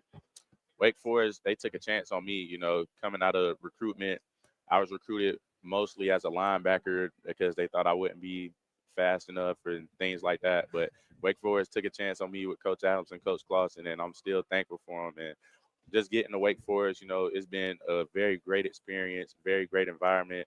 The fans, my teammates, the students, you know, the alumni, everybody. It's just been a great environment to be around, and I have so much love for Wake Forest for taking a chance on me. You know, there are a lot of players who only want to go to the biggest brands with, you know, 80,000 seat stadiums and student bodies that are 40,000 deep. What's it like, and what kind of benefits have you noticed so far being in that smaller, more intimate campus feel at Wake Forest? Like I said, you know, I have a more intimate relation with the students, you know, just being in those classrooms with the students or other student athletes and building connections with them outside of my sport. You know, it's definitely a great feeling for me. You know, I think most players at other schools, they do straight like online school and things like that because they're so big. But I enjoy like being a regular student, walking around campus and meeting other people and things like that. But I think it's a much better environment and much better experience for me. Devon, talk about Jake Dickert, Coach Dickert. For those listening in our audience, we're broadcasting in South Carolina, the upstate, Spartanburg, Greenville area. You mentioned Coach Clausen, but with Coach Dickert, what is that dynamic like? New coach coming in, Wake Forest struggling the past couple of years. Talk about your relationship with him and, you know, thus far, how that's gone. Yeah, Coach Dickert, he's a great guy, great personality, great person to be around, definitely a great leader. You know, I'm in the leadership counseling. The things that we talk about to help take our team to the next direction is definitely a step towards improvement. And Coach Dickert, he brings a different energy to the team. You know, his main saying is, if you're juiceless, you're useless. So we use that every day to help each other work, to bring each other along. You like, no one's self-centered. We all focus on having high energy, great spirits, and bringing other people along with us. And I think that alone just sets our team apart and Coach Dickert apart and guides us towards the right direction. Devon, you know, when you're at an ACC school, especially one that's been in the conference as long as it has, what kind of indoctrination do they try to impart upon you guys to let you know that, hey, this North Carolina matchup is huge for us. The Duke matchup is huge for us. The NC State matchup is huge for us. How is that kind of imparted on you compared to the new schools that are coming in, Cal and Stanford? We treat every game the same. You know, to us, just going out there and competing every game, every second, every minute of the game is the biggest factor to us. You know, we treat every game the same. We attack every game aggressively, which is what we're going to be doing. Attack every game aggressively and go out and play as hard as we can. 4-8 last season. What does Wake Forest have to prove in 2025? I don't think we have. I would say we're more so trying to prove to ourselves and the work that we've been putting in throughout this summer and the off season, we're more so looking to prove towards ourselves that we are as good as we think we are, and that goes with our saying, our theme for the year, built in the dark. Built in the dark, just working the work and the grind and everything that we've been doing outside of social media and away from the cameras and the fans, and just working in the dark and building ourselves up to prepare ourselves for this season. I think that goes a long way. I'm gonna ask you a follow up to that real quick. You mentioned built in the dark. Do you feel like sometimes in this new age, because I'm glad you brought that up with cameras, social media, video, a lot of times that can become a distraction. Do you feel like Wake Forest was to a point where they just kind of had to get back to the basics in terms of getting back to work? Or you describe it in terms of how you felt like it, the direction of the program. I mean, I don't feel like we was like built into social media and the things like that, but I definitely could say I like this approach of being built in the dark, like going back to the basics, as you said, and just grinding every day with each other, working as hard as we can, and knowing that what we're working on is gonna benefit us towards in the long run. For sure. 28 solo tackles last year, 48 with an assist, 1 forced fumble. What's your goal for yourself this year? Are you setting benchmarks, or is it I'm going to go out there and play hard and whatever stats they fall where they may? For this season, I would definitely like to follow Nick and be up there with him and hopefully pass the 100 tackle mark this year. I know I missed a few tackles. Well, yeah, I missed a few tackles last season, and I got kicked out the NC State game. So I feel like if I take my time and make sure that I'm doing everything that I've been working on and training for, that it should help me get there this season. Well, we got to touch on that for a minute. What happened in that game for those that don't know? I got threw out the game for targeting the first drive of the game, the fourth first play. drive. Yeah. So don't you think there should be a review process and maybe a conversation with the athlete? Let's say you get thrown out in the first half. You go into halftime, you have that review process, you have a conversation with the referee, whoever it may be, and possibly be able to get reinstated, because, you can't account for intent. Sometimes it just happens the way somebody, the ball carrier drops and then boom, your head is not where you intended it to be. Should there be a process where they can review it and put you back in the game? I think that is a good idea, but I don't think they would. I don't know how that would work with them doing that like mid-game or during halftime or something, but I definitely like the idea of that, because like you said, I think it depends on the intent. Yeah. I know I didn't do it like intent or on purpose, but if I got called for it, I got called for it. It is what it is. But I know I try my best to stay safe and keep the other person safe, protected. Like I try to hit cleanly and do everything as cleanly and safely as possible. But Devon, my last question for you, football aside, you've been asked a lot of football questions today, right? If you and I were going to plan a perfect day away from football for Devon Patterson of Wake Forest, what would it look like? What would we do? What would be the food of choice for Devon Patterson after the festivities and activities during the day? All right, so for breakfast, we could probably cook breakfast, get some omelet in, some pancakes. Yep. Then after that, probably that'll be like early in the morning though, because I like to go fishing. We'll definitely go out and go fishing somewhere. Probably go hit the boat, go hit the water. What kind of fishing though? Inshore, I like freshwater, saltwater. I like both. I like to go fishing for bass, but I rarely go out on the boat, so I definitely enjoy it more. I know me and my family took two boating trips. One of them inshore, one of them like we went out on the river, and we caught like 14 kingfish or something. So this was Monday, 2 days ago. This was me off of Merle's Inlet, so not far. So I'm love Diesel and I both fish. Yeah, we love it. So what after fishing? What's after that? After that, we could probably go to the room, go back to the house. Yeah. Like after the fish, we gonna cook them up and stuff. But at the house, I like to do family stuff. So me and my brothers, we'll definitely go out there and have a game of basketball or something like that, something competitive. And then we also got the cornhole out there. My dad liked to play cornhole, so we'll definitely have some cornhole going. That's games. Awesome. Yeah. Y'all are my kind of family. Yeah. So let's all put them on the table. What's your PB largemouth bass? Probably like an 8-pounder. I know my uncle in Georgia, he be out there on the boat. In Georgia, they got some big bass. Like he sent me pictures. Them things like 12 pounds. Like they get big out there. All right, let me expound on that. What are you gonna if we're fishing together? First cast, what are you throwing for bass? I like to throw the jerk bait sometimes. Okay. I like to go jerk bait, or he usually catch them with worms, but I don't really like the worms. I like the hard baits. Yeah. Okay. I'd probably throw out a bluegill or some live bait out there too. There you go. I like a rattle trap myself. You know. Devon, we appreciate you, man. It's been a lot of fun. Good luck this season. Yes, sir. Thank you. Thank you, man. Good. And Kevin on the text line at 844-326-3663 says, Cole, please don't show him your shirtless pic. Is that Kevin, the one? Is that the one you showed him? I think I was shirtless in all of them. You didn't like put a little sticker over the. Who wears over a the bit shirt on a boat? I mean, come on. I think it was just an excuse for Cole to show shirtless pics of himself to other dudes. No, it was the fish.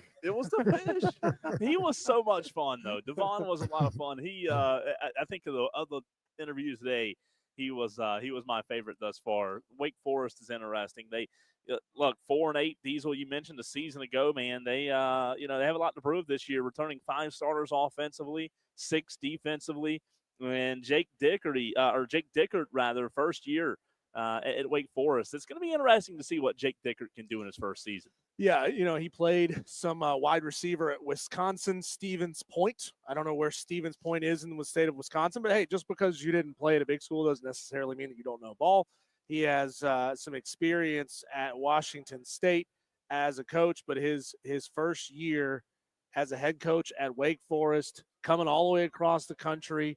I mean, he could have stayed on the West Coast and still been coaching at ACC venues. I mean, that was almost the thing. It looks like Wake Forest is going to get themselves, a solid little boost to get started.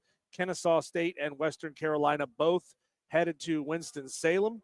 And then things obviously jump up from there with NC State, a bye week, Georgia Tech, Virginia Tech, Oregon State. Look, I mean, we don't know what this team could be considering just how many transfers there are on this roster. Yep. I mean, I'm doing just a scroll down the list of guys that made their way there. And a lot of them are from Washington State, by the way, following Coach Dickert with them. So that does help.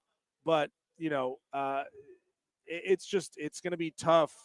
Once you get to the middle part of that season, they could have a good start and then sort of fall apart down the stretch. Who spoke today and what did they say? We'll kind of reset what's happened thus far at Media Day, ACC Kickoff in Uptown Charlotte next, right here on the Fan Up.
of Wire to Two. Wire with Cole, Mike is Bryson, hot. and Diesel. Powered by your local Ingles Market. Low prices, love the savings. Only on the Fan Upstate. We're continuing the conversation in Charlotte, North Carolina at the ACC kickoff with Dave Gorin, Wake Forest sideline reporter, communications professor, executive director of National Sports Media Association. And of those and more, Dave, I must ask, which of them do you just stay up at night excited about the most of all the duties that you have? I love them all. Yeah, that's not a good. That's a diplomatic answer. The National Sports Media Association is my full-time job. Okay, I do. Sidelines for football is fun. Yeah, and then teaching, it's just Monday night, one class in the fall. Oh wow! So not bad. Kind of the cool part of the teaching is 75% usually of my class are athletes, since I teach at night, and it's when they can take class. And so I've had, I want to say the last 5 or 6 years running, I've had like 22 guys on the team had either taken or were taking my class at that point. So I could bust their chops in class on Monday night and then again after the game on Saturday. Yeah. Dave, more and more now you see ex-athletes getting into the broadcast game. How many, generally speaking, give or take every semester, athletes do you have in your classes that you say they could have something special down the line after their playing days are done? Usually a couple, and most of them take it because they think it's going to be fun because it's sports, right? And they know sports. And I tell them usually first night of class, it's just like being an athlete. It's all about performance. We don't do tests or quizzes. You have to do a minute and a half reading from a teleprompter like a sportscast in studio, a minute and a half of play-by-play of anything, a reporter feature package with video. And then I don't know how I thought of this the first year I taught a class at High Point University, but it worked so well I've taken it with me. The final is an in-class sports talk show, and I break it down into like three people teams. They each get a 1-minute rant about anything, but make sure you back it up with facts. Sure. Then they're a 10-minute show among the three of them, so they have to get together and put that, what they're going to talk about together. And then they take 5 minutes of calls from callers, which are the rest of the class. Yeah. And for the rest of the class, that keeps them there to make sure that they're still getting their participation points. How about that? Really cool, man. That really is. First year for Wake Forest with Jake Dickert. What do you think fans of Wake Forest and of other teams in the ACC should expect? I think they're going to play really, really hard. But then again, that was a hallmark of Dave Clawson's 11 years at Wake as well. It's going to be different offensive look. And then because they signed 35 portal players, you're going to need to buy a program every week, as will the radio crew, because we have a lot of new guys to learn. Yeah. But I think, you have one of the better running backs in the league in Damon Claiborne, veteran defensive backfield, but then you have holes to fill. Some of the guys he's bringing in the offensive line, he's bringing with him from Washington State. There's talent there. Some of the coaches who were on the last staff told me, don't be surprised, don't be fooled. The players he brought in are good. Yeah. So now the question is, how do you make them fit together? As you guys know, offensive line, that's all about playing together and knowing where your line mates are going to be without thinking about it. And so I'm interested to see that. I was telling somebody else today, that's, to me, for the cool part about football and college football in particular, is that chess game, not only between teams, but within a team, and how you make it work and how you get a team on the field every week. What kind of program do you think Jake Dickert wants to build? Do you think he knows that he's going to have to build a program out of the transfer portal year in and year out with large numbers, albeit his first year, and he brought a lot of his own players from Washington State? Or does he want to have that type of program where it's mostly high school guys? I think what the last part you said, mostly high school guys. In fact, he said it upstairs just a little while ago. 35 is going to be a one-time thing. He wants to build a program, and I'm interested again to see if he can be successful in that, because in today's age where everything's different, can you build a program, or is it going to be a one-year team each year? Dave, appreciate you, man, and best of luck this season. We'll catch up with you during the season if Sounds that's okay. good. Cole and Diesel, thanks for having me. I'm happy to do it Absolutely. anytime. Appreciate you, Dave. Thank you. That's Dave Gorin. He is the executive director of the National Sports Media Association.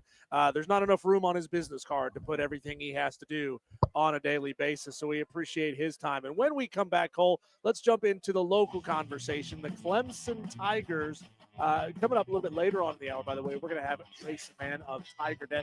Maybe he'll do a little hybrid, join us for 2 seconds. Yeah, he's coming up at 5 o'clock to talk about the teams that were in the ACC kickoff today. You had Georgia Tech, Wake Forest, Pitt, Syracuse, Louisville, Florida State. Grayson Mann's perspective on what he heard today. He was in all of the meetings. We'll have that next.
Mike will be hot in 3, 2.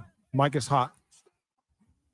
From the fields to the courts and the gridiron to the tracks. Electrifying sports talk from start to finish. You're going wire to wire With Diesel and Cole Bryson. on the Fan Upstate. Entering hour number 3 here at ACC Kickoff. It's been a struggle to say kickoff and not media days, the way everyone else in the country calls it media days, but not here. And of course, we appreciate Ingles Markets for getting us here and putting us up in such style. Always a great time to be here and get some FaceTime with coaches, with players that you normally only get to see on TV or from about 60 yards away. And joining us right now across the table for the very first time we've had face-to-face time, other than running into each other in press boxes and things. Grayson Mann of TigerNet sits across from us.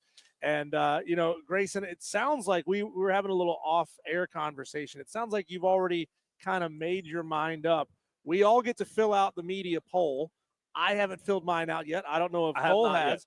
But you're now starting to form some opinions in your mind about the way this conference could shape out this year. Yes, so I filled that out this afternoon. And first of all, thank you guys for having me. This is nice to be up close and personal instead of over the computer. But, yeah, I had my top 3. I put it up on Twitter. I had Clemson number 1. I think we're probably all in agreement there where the Tigers stand. But 2 and 3, I had Georgia Tech and I had Louisville. Those are 2 teams that I'm really high on entering this year. And Georgia Tech spoke today. Said all the right things. Brent Key almost blew a gasket when someone asked about Georgia Bulldogs. But overall, pretty entertaining time with them. But, yeah, Georgia Tech, team I'm super high on. Really excited to see them pretty early on in the season. I'm chewing on that. I'm processing that in my head. As Diesel said, I haven't made my selections yet for order of finishing the ACC. Look, I don't hate it. I don't hate it. I don't know if I may go Georgia Tech too. I don't know yet. Let me get back to you on that. But Grayson Mann of TigerNet.com, why Georgia Tech 2? Well, it starts with the coach and the quarterback combo. There's some continuity there with Haynes King and Brent Key. First of all, I think Georgia Tech left a couple wins on the table last year. We start with that Georgia Bulldogs matchup at the end of the year. Maybe a pass interference call away from 8 overtimes? Yeah, the 8 overtimes, the 8 flippings of the field. Obviously, you got to have some, I think, sense of continuity there. Part of me was feeling Duke a little bit. I think Manny Diaz with that combination of Darian Mensah and that defense, you find some competent quarterback play there and maybe add a couple extra wins last year. But I do think Georgia Tech sort of riding this wave. Nationally, I think they're gaining a lot more respect as they should. I know probably folks will look at the record and go, well, 7-6 in back-to-back years doesn't really sprout any excitement, but I do think this is a team worth watching. They got playmakers on both sides, and most importantly, they've got this quarterback that's epitomizes this never say die attitude. And I think that's going to make them win a lot of football games, and I think they're a top team if you're a Clemson fan to watch for. Yeah, I mean, Grayson, stop me if you've heard this one before, but continuity from one year to the next tends to breed predictability in the sense of knowing that you have a good team on your hands and taking the next step. But who do you look around and say, man, I just don't know about this team. I don't know who they are. I don't know what they could be. I think that's Miami. And that's a team that I think a lot of people are going to look at Carson Beck, the transfer quarterback from Georgia, and go, yeah, I could see that an SEC quarterback playing probably theoretically an easier schedule with the ACC and going, bam, that's my team to compete with Clemson. But I think with Cristobal, we've seen this time and time again. It feels like we do this same song and dance. And that's why I'm hesitant to throw them in my top 3 is just I got to see it first from them. And I know you could fire back the same thing with Georgia Tech, but it's sort of Miami's had this echelon of a different standard, and they've shrunk every single time. I need to see something a little bit more from them. My reasoning is there for that. So you're picking Georgia Tech to finish second. Yeah. By the way, Tolos, let us know at 844-326-3663 what you think about Grayson Mann's top 3. It's Clemson, Georgia Tech, and who? Louisville at 844-FAN phone. Georgia Tech, I'm sitting here looking through schedule. Are we sure Miami's in the ACC? Miami doesn't play Clemson. Yeah. Georgia Tech doesn't play Miami. I mean, last year Clemson didn't play Miami, right? And I don't know how we're supposed to figure out who the best team is if they never play each other. Georgia Tech opens with Colorado. They have Clemson, obviously, very early in the season. Wake Forest, VTech, NC State, Boston College, and that one against Georgia at the very end. I mean, just going off of the schedule they play, I think I could probably agree with you a little bit. They don't play Miami. If I told you today that they played Miami, though, in the regular season, would your mind change on Georgia Tech being 2? I think it would depend on where they play because I think September, October, this Miami team's probably going to still be ironing out some kinks with Carson back in this offense. But let's say it's maybe November. Yeah. It could be a coldish team. Atlanta, Georgia, it's going to get a little colder in November. You go down to humid Miami. Sometimes that becomes a factor. But I think counting the schedule, like you said, if you just list off some of the ACC teams right there, just off of pure, if I had to go rapid fire, yes, no, win, loss, I'd feel pretty confident in them being pretty strong in that schedule besides maybe Clemson. Let's do it. You want to do it right now? Let's do it. Rapid fire, Georgia Tech win, loss. Okay. These are you going to play? Yeah. Georgia Tech. Get that marinating. Okay. Colorado. Win. Wow. Y'all, I mean, Deion, are we? It's a new quarterback situation. Whole new everything for Deion. I mean, his entire coaching career, he's had this safety net of Travis Hunter and Shadur Sanders. And he doesn't. And he doesn't have it anymore. This logo, by the way, I'm if you're watching on the stream, this is the sheet. I love this. It's very professional. Placemats. I like it. Well, the only problem is I'm looking at the Gardner Webb. Is that right? Is that it? Yeah. Well, see the logo? I'm kidding. Oh, yeah. It looks like a bulldog from Gardner Webb up in North Carolina. I don't know. That's probably them. If I had to way. guess. Let me look. Let me see this again. Let me It's look. worth It is Gardner Webb. Oh, look at that. It is Gardner Webb. I was just Hey, joking. don't be hating on those Big South teams. No. Are they in the Big South? That's a great bad. question. That's bad. That's bad. You know their campus is like 100 miles from here. Right? It's in this state. It's nearby. So no disrespect. 1, 2, 3, Gardner Webb. W. Okay, right. Win. Clemson. I'm gonna tell you that's an L, but that's one that would not shock me if Georgia Tech beat Clemson early in the year. The games. It's in Bobby Dowd. It's in Atlanta. Yeah, they've got 3. You go win, Diesel, for Clemson. Oh, yeah. So you both have Georgia Tech 2-1. Yes. 2-1. Temple. It's a win. Win. Wake Forest. It's a win. Win. Open.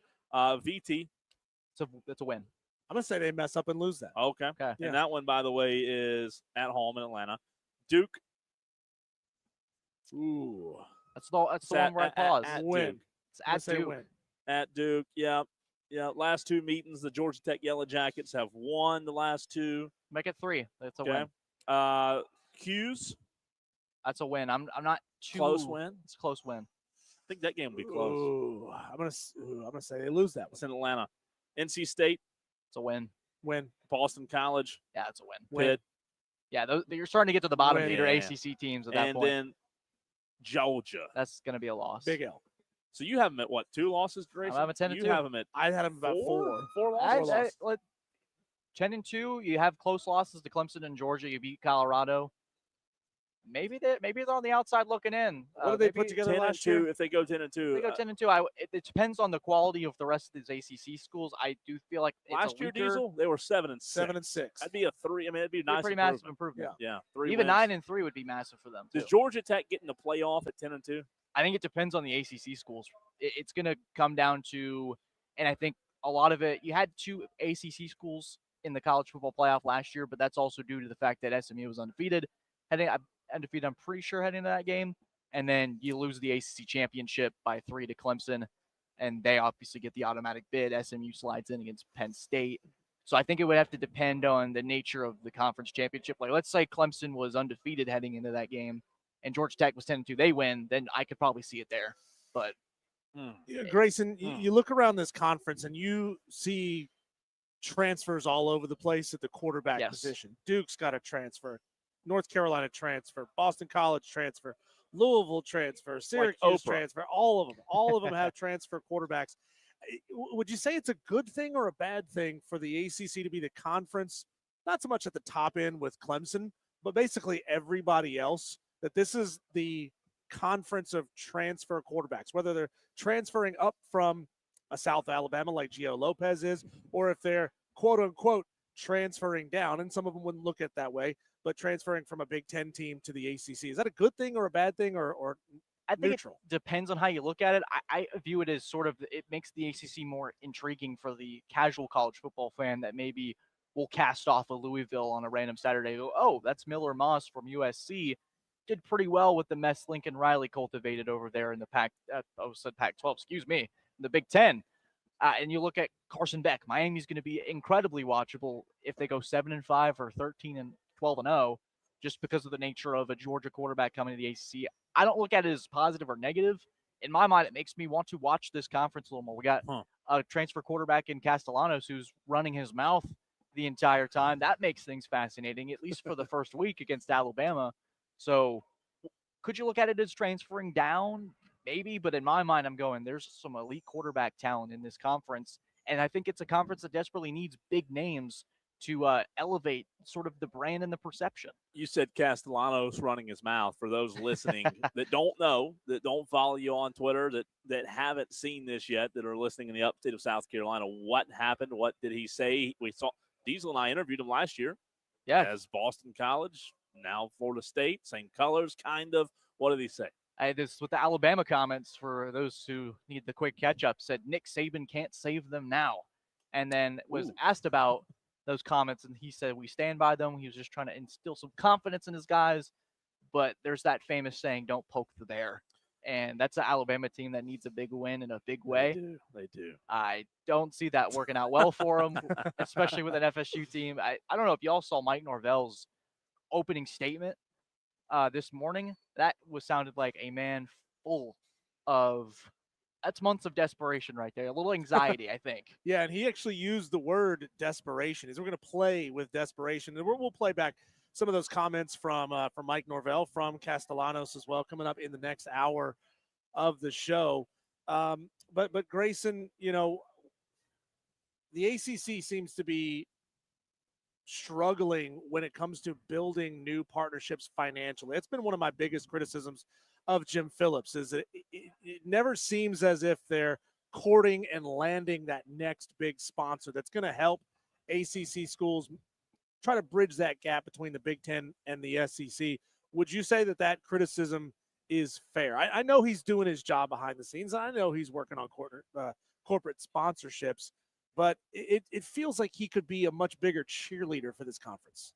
And it's fascinating, too, when you see guys like Rhett Lashley, who's been here. This is his second conference media day, kickoff day, whatever you want to call it. And he's calling for an expanded playoff to benefit this conference. Him alongside Sweeney, whenever he gets the chance to. I think there are coaches that do a pretty good job of trying to elevate this conference. Some points may fall flat. But I think in the behind-the-scenes background, too, he's been having to deal with the ACC's top two most recognizable names trying to leave, along with some others. So there's a complication, I think, with that. The SEC and the Big Ten are a lot more stable right now in terms of no one's trying to get out, and you're trying to sort of keep the ship from sinking. So there's so many different parts of the ship that he's having to plug up from flooding.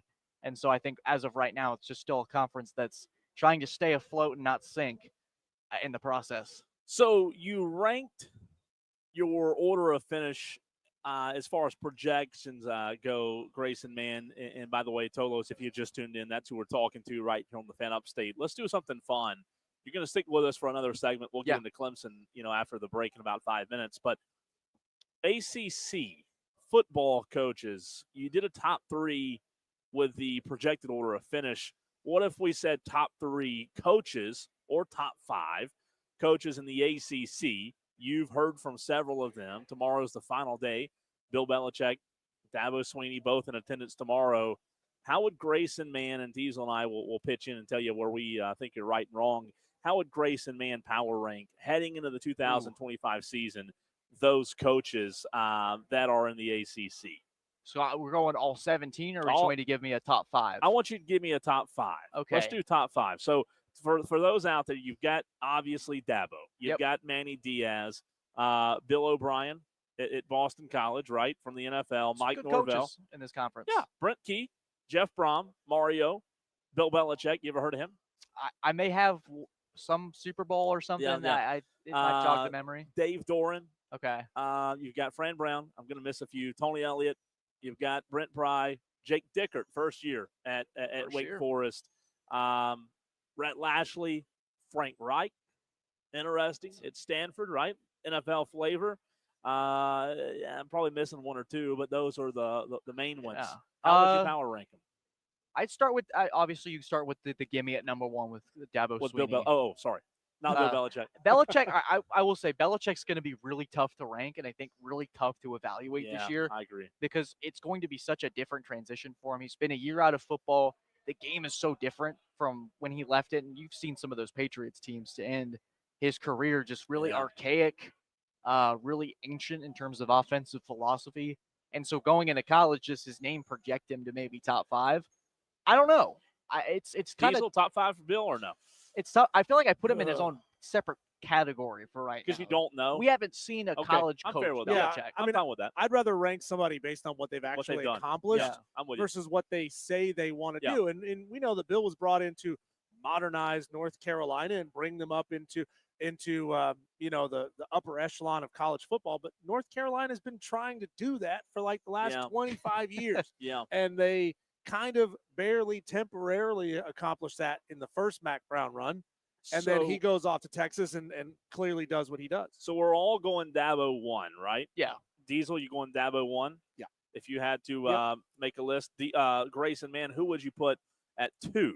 And in the spirit of my order of finish, it actually mirrors my 3 top coaches in the No ACC. way. Are you going? I'm going with Brent Key at 2. We have to think of what he's doing at Georgia Tech right now, making them relevant to this kind of conversation, and the amount of talent that he's been able to retain and bring in. I'd say a lot more people would look him a little more favorably if certain things went his way. And that's tough, isn't it? Plus, he's got to move up that list with that suit that he wore today. I'm coming out swinging today, guys. I'm coming out swinging. I mean, he's top 5. Yeah. I'm just sitting here thinking if he's 2 for me, because what you're doing is you're saying, okay, is Mike Norvell better than? See, I'm not too high on Mike Norvell. Okay, you're saying is Jeff Braun better than Brent Key? 3rd season in Louisville, right? You're saying is Fran Brown better than Brent Key? Now, part of this is just like personal for me, like personally, just sort of the from my viewpoint, we're looking at it a different way. But in terms of top coaches, I look at Dabo, Brent Key, Jeff Brom. And Rhett Lashley's got to be up there. Yeah, Rhett Lashley at SMU. I mean, you got to think of what he's done at the American Conference too. I think Lashley's got to be in the top 5, and then Fran Brown, I think, will be in that category sooner than later with what he'll do at Syracuse. Talking to Grayson Mann of TigerNet. Grayson, it's easy to look at the Big Ten and say that's a top-heavy conference, right? Because you got Ohio State and you got Michigan and Penn State as well, and Oregon. 4 schools really kind of carrying the banner for that conference. The SEC is a different story. You got like 10 teams that are really, really good top-to-bottom teams. But with the ACC, I think it's more top-heavy even than the Big Ten is. It's really one great team and a rotating cast of other really good programs. I know that we're only 2 days through ACC Media Days, but who do you see as being the schools that are really committed to becoming that 4th or 5th standard bearer for the conference? I mean, we looked at Syracuse winning 10 games last year, but half that team, well, not half, most of that team is gone. And I don't know if that's the type of program that can kind of wave that ACC flag. I think the league has been waiting for a team like Miami to be that more consistent approach. And it's fascinating to see in years when Clemson, like we've seen in the last several, when they're not in Charlotte, what's the perception of the league as a whole? And it drastically drops when Clemson's not the one that's kind of being the flag bearer for it. I look at a team like Georgia Tech maybe to be that consistent approach with Brent Key. I really think Louisville, too, is a group. We've seen them in spurts be relevant. Obviously, with Lamar Jackson almost a decade ago being in one of those top 5 matchups with Clemson. I just keep looking at Miami, man. The flag is sort of right in my eye view, and it's like speaking to me of like, they can do this. I'm just not sure I believe in them quite yet. I think SMU probably, it's weird too because they're new to the pack here, but would it shock me if SMU sort of a consistent push in the next 4 to 5 years? It probably wouldn't. All right, so let's get into Clemson on the other side, but I've got mine, and I want to hear your top 5. I've got Dabo 1, Brent Key 2. I'm going to go Brent Key 2. Okay. Fran Brown 3, Rhett Lashley 4, Jeff Brom 5. I could see that. I think we probably switched 3 and 5, like the 3 through 5 order around. But I think the top 5. I'm just high on Fran Brown, man. I'm a big Fran Brown guy too. I just think Jeff Brom is. Yeah. There's some good coaches in the ACC, y'all. I think that's kind of being, man, for some of the other conferences. I think it's been a little. So you'd have Brom 3. Yeah, I would. I like that. I really do. Let's dive into Clemson. They'll be here tomorrow. Dabo, Cade and the gang will be here tomorrow. GraysonManTigerNet.com joining us for one more segment on the other side. Let's dive in. Clemson fans want to hear from you as well at 844-326-3663. Continuing conversation live from the ACC kickoff in Charlotte on the Fan Upstate, brought to you by Ingles Markets.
local Ingles Market. Low prices, love the savings. Only on the Fan, Upstate. During the commercial break, Grayson Mann of TigerNet.com asked, what is a Tolo? And we got to explain to him, turn on, leave on. That's what we ask you to do each and every day right here on the Fan Upstate. Look, Grayson, we have people text in and call in who are now Tolo Steve, Tolo Brian, Tolo, Tolo Kevin, and that's what they go by now. Shout out those guys. Well, yeah, shout out to them. We've got to shout out to Tolos. They're the best. We've got to get some merch ordered with Tolo on it, and it's their war chant, if you will. I'll create some merch. Yeah, if it Tolo. goes live. I'll support you guys. You're a Tolo as well. Let's talk Clemson, Grayson. They will be in attendance tomorrow, kind of previewing what we will discuss and hear tomorrow. And Kate Klubnik and the gang will be here in attendance. Dabo Sweeney will hear from him as well. You look at this team a year ago, right? And 10-4 record, 7-1 in the conference, returning 8 starters on offense and 9 on defense. We've kind of, I don't want to say beaten the horse to death here, but we all know what Clemson can do in 2025. What do you think the one thing is, though, when you look at this Clemson football team that people, media, fans aren't talking about enough? Everybody wants to toot the horn and say, national championship or bust. But if you had to not give caution, but highlight one area that you don't feel like we're touching on enough with Clemson football, what would you say it would be? I would say if there was going to be one thing where I think in the last few years, Clemson fans, rightfully so, would search for, this is a playoff team, and then you sort of retort with, yeah, but, and insert why this team isn't. So I think a lot of this offseason has been searching for that retort, and it's been tough. We've had to be picky, to be completely frank with you guys, because you add Tom Allen, you add a couple pieces in the portal. The returning production is top-notch in the country. You bring back Kay Klubnik and a cast of characters that are going to make an impact in the ACC and these non-conference games, and it's rightfully so gotten a lot of praise. But I think if there's one area that I'm going, okay, this would be a potential hindrance on them, I got to say the running back situation's probably at the top of my list, where last year you saw situations in like the Texas game. I point to that immediate example. First drive, Cade Klubnik takes them right down the field. There's a little bit of mystery because it's the first 15 scripted plays that offenses try to run. It's engineered, it's muscle memory at that point. And then as the game goes on and you can't run the football, Texas just starts to pack, drop it back, rush only 3. They generated enough pressure, and Clemson fell behind, and they didn't have enough juice in the tank at the end of that. South Carolina, you sort of see that same thing where Clemson offense in spurts was pretty good, but it couldn't create enough of a consistent presence. You leave the defense on the field too much. Some decisions were made in that game that also hindered them from winning that, but I digress. I think the rushing attack for this group, opening up against LSU, we know it's going to be a shootout. We know that there's 2 top caliber quarterbacks in this matchup. But at the same time, I'm thinking if Clemson can run the football at a pretty high rate, it doesn't have to be 9-8 yards a pop, just maybe needs to be 4 or 5, or maybe even a little over 3.5, just to give something of a look. And so whether it's Adam Randall, Gideon Davidson, Ezzy Mume, and sorry for the long-winded answer, but I think this rushing attack, that's going to have to be the top of the list for Garrett Riley. If we can start thinking in his mind, he goes out there and says, if we can solve this, I don't see how people stop. Gotcha. Grayson, what was the reaction inside the Clemson Tiger bubble to Lane Kiffin's chirping comments a couple weeks ago? We haven't had a chance to bring you on since that happened. Look, I know Dabo would say that he doesn't worry about it, but at the end of the day, that's a sitting SEC coach saying, I'd love to see, 8 of you on my schedule week in and week out. Is there any part of any of this staff that internalizes that criticism?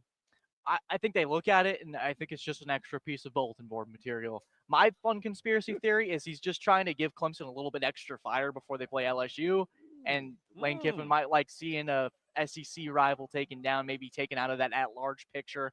That's just my fun conspiracy theory when we put on the tinfoil hats at the end of the day. But I don't think they necessarily, not that they don't care about it, but maybe it's something Sweeney shows them in a meeting and says, look what they're saying about you. They don't think they can beat you. And that's sort of how you keep the national hype from getting to be too much in that sense.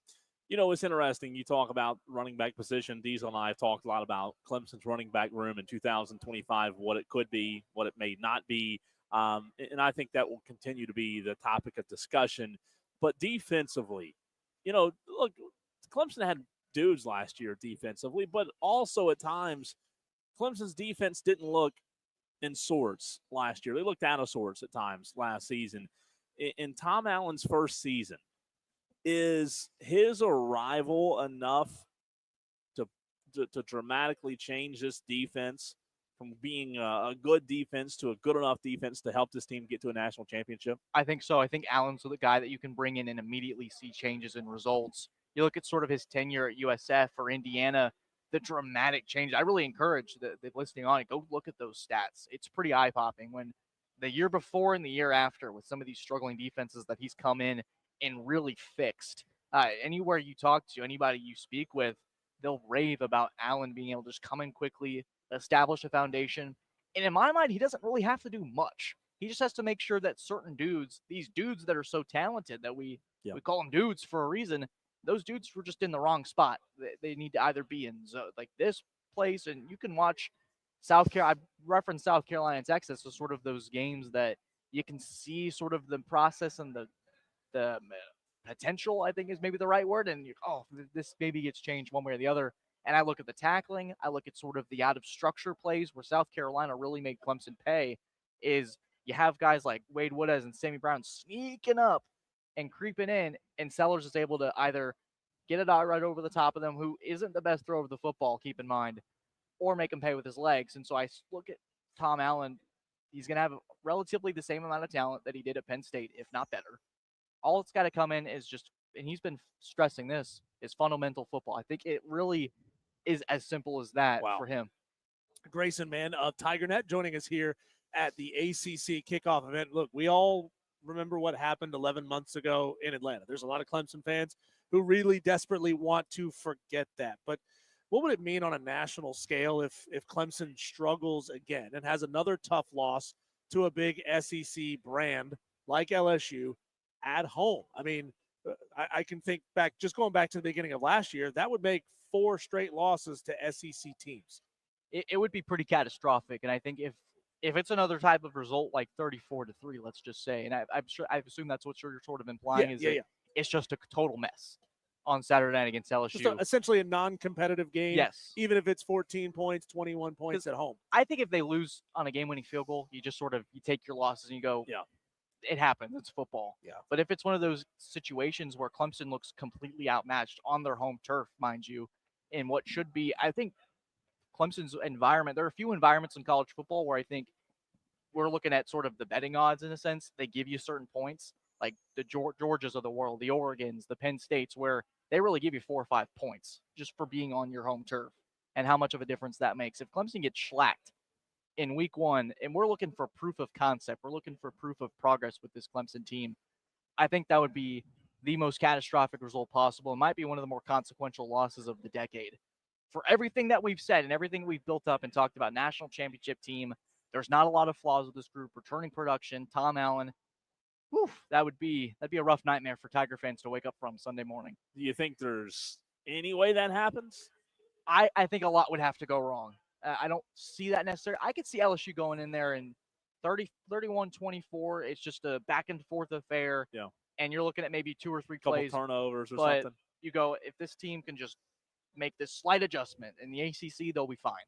But against LSU, if it's 31-10, 31-6, that's not going to be, that'll be a fun week for all of us. No doubt. In the worst way possible for Tiger fans. Grayson, is as you look at, obviously the elite stacked wide receiver core that this team has, elite quarterback starting, running back still an issue.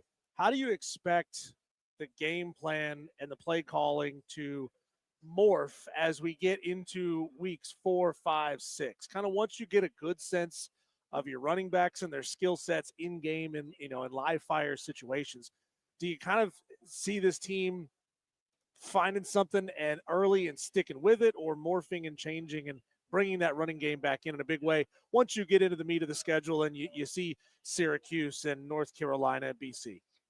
I'd love to see Klubnik as more of a runner from just the jump. We see him making plays with his legs out of structure, very unscripted. It's a very backyard football-esque type of thing. I look at that run against NC State where it's sort of an option for him, where people are going out, he has an option to hand off and just 55-yard touchdown. I'd love to see more of those designed runs for him, just to give Clemson that extra edge on the ground, just in case you aren't as confident with the run game 4 weeks in, 5 weeks in. I do expect the running game to be a little bit more improved, especially when your running back shoulder injury isn't hampering him. But I would love to see Klubnik work a little bit more with his legs. So to follow that up, I mean, if you go run heavy with Klubnik, there's always an increased risk of injury. If that happens, and Vizina is the number 2 guy, I've heard some conflicting reports about how Vizina has developed in camp. I mean, how willing do you think Dabo and co are going to be willing to take that risk?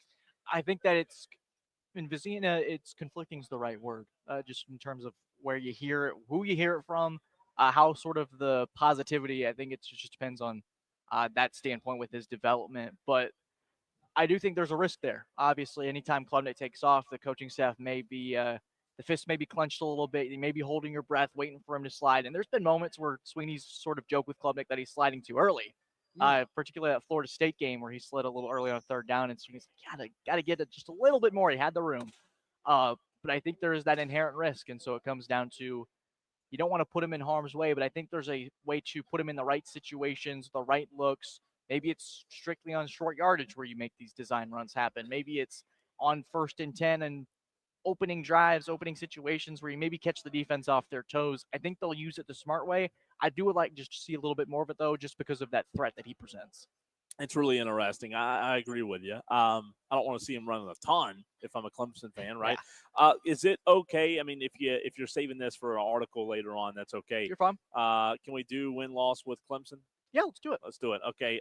Diesel and I will do our official predictions at the beginning of August when we do Clemson and South Carolina. But Grayson Mann win-loss Clemson game to put a bow on our time together today. If you feel like one's going to be close, even if it's a win, let us know, okay? Okay. LSU. I'm going to say a close win. Okay. Troy. It's going to be a comfortable win for the folks at Death Valley. Georgia Tech. I'm going to go with an overtime win. I think that's going to overtime on the road. Haynes King. Now, your Tolos may find me for this. If I'm a Clemson fan, I'm more worried about Georgia Tech in Atlanta in Week 3 to open up the ACC than I am about LSU right now. All right, let me tweet that out real quick. Let's pause. Pause what we're doing. Feel free. Those words are public. They're out there. They are. They're out there. He said that. He did say it. The Orange. This one is at Death and Clemson. This is coming off a bye, I'm pretty sure, if I'm not mistaken. No, this is before the bye. Okay. Yep. Yeah, it doesn't change my opinion. I think that's a win. Okay. North Carolina after the bye. Bill Belichick. Yeah, this is where it gets really groovy. I'm going to go with a win. I'm going to say funky win. I think Belichick's going to do something. I'm going to say Belichick's going to have something in store for Dabo. Boston College. Comfortable win. SMU. I'm going to go with a win. Little tricky, but I think they're going to have it. I think it could be close. It could be close, yeah. Yeah. Another bye. Duke. I'm going to go with a win. Florida State. I'm going to go with a win. That won't be close. Ooh. Louisville. I'm going to go with a loss. Did you hear that? Grayson Mann. I don't feel good about doing an undefeated season. Okay. But I think Friday night, a short week. Oh, man. I think that gets tricky. He picked the loss. I think that gets tricky. So Clemson at that point is 1, 2, 3, 4, 5, 6, 7, 8, 9, and 1 after losing to Louisville. They do get Furman the next week. It's going to be a win. So 10-1 according to Grayson Mann, finishing the season in Columbia, South Carolina at Williams-Brice Stadium. You're going to win that game too. 11-1. And that'll get you in the playoff. 11-1 will get you in the playoff. LSU and South Carolina. You're going to go to the ACC championship regardless. No doubt. I think though, with the way that it's formatted, Clemson may have already clinched Charlotte at that point before the Louisville game. There could be a situation. So. Yeah, could be. Louisville's tricky. It's going to be freezing cold. It's going to be on a short week. You don't have a bye to soften that at all. Yeah. Florida State, at home. You're going to have to really turn it around. It's like playing Thursday night. You see kind of teams on a short week, less preparation. Practice is weird. Travels, your body clock on a game week is all thrown off because you're so used to that repetitive Saturday, and you got to play a game early. I could just see it. If I had to pick a So loss you're on saying Clemson's schedule. what Miller Moss learned from Lincoln Riley will be able to defeat Garrett Riley. That may be a storyline. I don't know. Maybe. Grayson, there's a position group that, as we've talked about how good Clemson is across so many different groups. One place that we haven't looked at yet is kicker. Yeah. And Nolan Hauser had himself a good year last year. Good year. 75% field goal. That's good. That's not elite. Can Clemson fans have a little more confidence in him going into this 2025 season? Obviously, Chandler Catanzaro, he was pretty much automatic. BT Potter, pretty much automatic. Is that something that Clemson fans need to worry about at all this year? I think that came down to a lot of funky field goal blocks. I think 5 of his 6 misses were blocked last year. Oh. So it's going to come down to that formation, that field goal team. I've said it for weeks. You got Ian Shefflin there, big body, lengthy. Put him on the edge and just have him stick his arms out. Nobody's going to get past that guy. Even with the lack of football reps at that time, it doesn't take much for you to just step out to your left a little bit. And I also would say put him on field goal block the other way and tell him to jump and see if you can maybe get something there. Put Peter Woods, Will Helt, and Ian Shefflin on that field goal block team. If they get something blocked, I'd be stunned. There you go. You heard it from Grayson Mann, TigerNet.com. Clemson fans, he said, worry more about Georgia Tech than LSU. You heard it right here on the Fan Upstate. Grayson, as always, we appreciate you. That comment may get me in trouble, but I appreciate you guys. Not at all. Why would it? No, not at all. Thanks, man. Always appreciate it. Yep. Grayson, good to finally get some face-to-face time. You know, we see you on the stream all the time, but now in full 3D. It's good to have him here. And, of course, we'll be running into Grayson Mann quite a bit as we're down at Clemson football games over the course of the season. When we come back, Cole, we've been in this bubble sort of blinders on looking at ACC kickoff. I almost said media day. Let's see what else is going on out there in the sports world. Our Daily Wires coming your way now. Clear.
prices, love the savings. Only on the Fan Upstate. You know, we've talked Syracuse today. We've talked Louisville today. We've talked kind of all over the ACC, Cole, but there is more happening out there in the sports world, and we call this segment our Daily Wires. Here's the buzz. The Cleveland Browns, Cleveland Brown, they made headlines for a marketing stunt gone wrong. During the unveiling of their new alternate helmets, the team's mascot, while trying to get a better angle to record the video, fell into Lake Erie. I was sent this video, Diesel, and a buddy of mine sent it to me. Said, "You've got to watch this like right now." And I watched it, and I thought, "There's no way." Like that. I mean, come on, are you kidding me? So, I mean, I'd have to watch it forensically, put that mindset on, and really kind of look at the theory that the mascot fell into Lake Erie on purpose, so that the stunt would go more viral. Yeah, I mean, it made a splash, all right, right? It made a splash. Good job, Cleveland. Giants coach Brian Dable said Wednesday that Russ Wilson is the starter. He says that these guys will be out here competing, but Russ Wilson is the starter. They signed Russell, they signed Jameis Winston in free agents, and they also selected Jackson Dart in the first year of the draft. So, no, they will not be experimenting with a rookie quarterback. Yeah, smart move. Go with what – look, he might not be the best right now, but you got to go with some experience. We're going to play some audio of this in the next hour of the show, but Grayson Mann touched on it there in that last segment about Tommy Castellanos, the new transfer quarterback for the Boston College Eagles, heading to the 2-win Florida State Seminoles from last year. He's not backing down from the comments he made this summer, suggesting that Alabama doesn't have Nick Saban to save them. He said, "I said what I said, and we stand on that. I don't mean no disrespect to none of those guys at Alabama. I have confidence in my guys and the work we've been putting in," and that's all that was. Well, you like the confidence. I mean, I do. Somebody that's neutral, right? Like, I don't pull for either program. I really do like the confidence, but when you talk about what's realistic, Diesel, it reminds me of, I don't know if you remember this or not, when Alabama played Vanderbilt, I'd say 5 years ago. Vandy had won like 1 or 2 games in a row, started the season, on a little bit of a hot streak. And one of the Vanderbilt players came out and said, "Bama, you're next." And that didn't go quite so well the next week. I don't know if I'm Castellanos, if I'm ready for that yet. The U.S. Olympic and Paralympic Committee has begun to adjust its eligibility rules in response to a presidential executive order banning transgender athletes from competing in women's sports supported by tax dollars. The organization has modified its safety policy to align with the order, but the specifics on how it will be enforced remain unclear. A win for sports. There you go. Speaking of another win for sports, at 45 years old, Venus Williams made her return to the tennis court at the DC Open and got the dub. That makes her the oldest woman since Martina Navratilova to win a singles match. How about that? Angel Reese made WNBA history with her 10th consecutive double-double. Stop me when these stats start to blow you away, though. 11 points and 11 rebounds. In a loss. Yeah. You said stop. You said stop you? Yes. No. When am I supposed to stop you? Yeah, I'll just keep going. Keep going on that one. She is the only player in WNBA history with multiple stretches of 10 or more straight double-doubles. Nice. Travis Kelce says that he is the NFL hooker in the scenario where his relationship with Taylor Swift is being compared to the movie Pretty Woman. Yeah, that's weird. Yeah, he was on a podcast with his brother Jason, and he said he realized he's living a similar storyline to the movie Pretty Woman. That's a little strange. Yeah, except again, Julia Roberts' character was a hooker in that movie. And finally, Shohei Ohtani homered for the 5th consecutive game on Wednesday, tying a LA Dodgers franchise record. Yankee star Aaron Judge was the last player to homer in 5 consecutive games. And we'll throw in the Braves there, Diesel. Not a good day for the 44-57 Atlanta Braves, who lost to the Giants 9-3. A 8th loss this season for Spencer Strider. Verlander gets his first win of the year for the Giants, and the Braves continue to go in the wrong direction. The good news is the Atlanta Braves are not in action tomorrow, so you don't have to worry about a Braves loss. The best days are now the ones where they don't play, it seems like. The better news is that crap is buried on a streaming platform that you have to pay extra for. So even though they stink, they can't hurt you by also costing you on your cable package. You mentioned Castellanos, also audio from Jeff Brom, Mike Norvell, and our reaction to that audio that you have not heard yet today, next, right here on the Fan Up Station.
Electrifying sports talk from start to finish. You're going wire to wire With Diesel and Cole Bryson. on the Fan Upstate. Well, we talked about it earlier in the show. A lot of audio to get to. Some from Mike Norvell, some from Jeff Brom, Castellanos, taking shots at Alabama as well. And your thoughts and reactions from what you've heard today at 844-326-3663. Welcome into Wire to Wire, hour number 4 of the show, as we are live in Uptown Charlotte at the Hilton for ACC Kickoff 2025, our second year in a row here, Diesel, as we did get to make our way to the ACC Kickoff last year, but a little bit bigger of an ordeal this year, a little bit more buzz, and especially, speaking of buzz, tomorrow, if you thought there was a lot of buzz today, well, just wait until Dabo Swinney and Bill Belichick walk in the building tomorrow. Yeah, today, what are we saying here? There's about 25 or 30 tables here at Radio Row, and last year you might have seen 10 of these things full on the last day. 7 times 4 is what? 28. So 28. 28. You might have seen 8 of them filled. Today, there's probably about 20 of them filled. Tomorrow, every single one of them are going to be filled, because even if you're a media member representing Louisville or Florida State or Pitt, you're going to want to be here when Bill Belichick makes his first appearance at ACC Kickoff. Before we get to some of this audio, Diesel, the ACC, a lot to brag on when it comes to the ACC in 2025. Let's start with this. ACC claiming their conference of quarterbacks. What do I mean by that? 5 quarterbacks ranked in ESPN's top 15 quarterbacks. By the way, no other conference has more. Again, 5 quarterbacks ranked in ESPN's top 15 quarterbacks. You mentioned earlier, a lot of those are transfer guys, right? No other conference has more, and maybe, to your point, I believe we talked about that with Grayson, it could be a really good thing for the conference. Yeah, it can be. I mean, you got some big names in here this year. You got Klubnik, you got Moss, you got Carson Beck coming in among the others. Yeah. But the trouble is, you can bring in a great quarterback from a Big 10 team, from a Big 12 team, from an SEC team. But if they don't have the weapons around them that they had at their previous stops, it's hard to rack up wins in a 12-game schedule. It just is. You can have a really good quarterback. Team sport, but right? You're right. It's a team sport. It takes 11 guys. 9 of the top 30 quarterback transfers, also the most of any conference since 2018. Diesel, the ACC is the only conference to have had at least 1 quarterback drafted in the first round and 6 different drafts. Really interesting there. So their claim of the conference of quarterbacks is one of the boasts this week. Also, the strongest non-conference schedule of any league. We talked about this yesterday on the show with Rob Brown. 26 games against peer P4 opponents, including Notre Dame, is the most of any conference by at least 8 games. 14 of those games against teams were ranked in the final college football playoff rankings from a year ago. Again, most of any conference. And then 16 games, Diesel, against teams in ESPN top 2025, way too early top 25. Once again, most of any conference. Yeah, I mean, I would love to see the ACC schedule even harder out of conference. I just so happen to have, which is the Bible of college football here. I found that audio. I'm looking at Florida State's schedule. It's just the one I happen to have open. And I'm not eschewing this at all. Obviously, they've got Alabama to start and Florida to end. They're bookending with 2 really tough out-of-conference games. But then they make sure that they build in some wins with East Texas A&M, a school that I've literally never heard of. What's their mascot, by the way?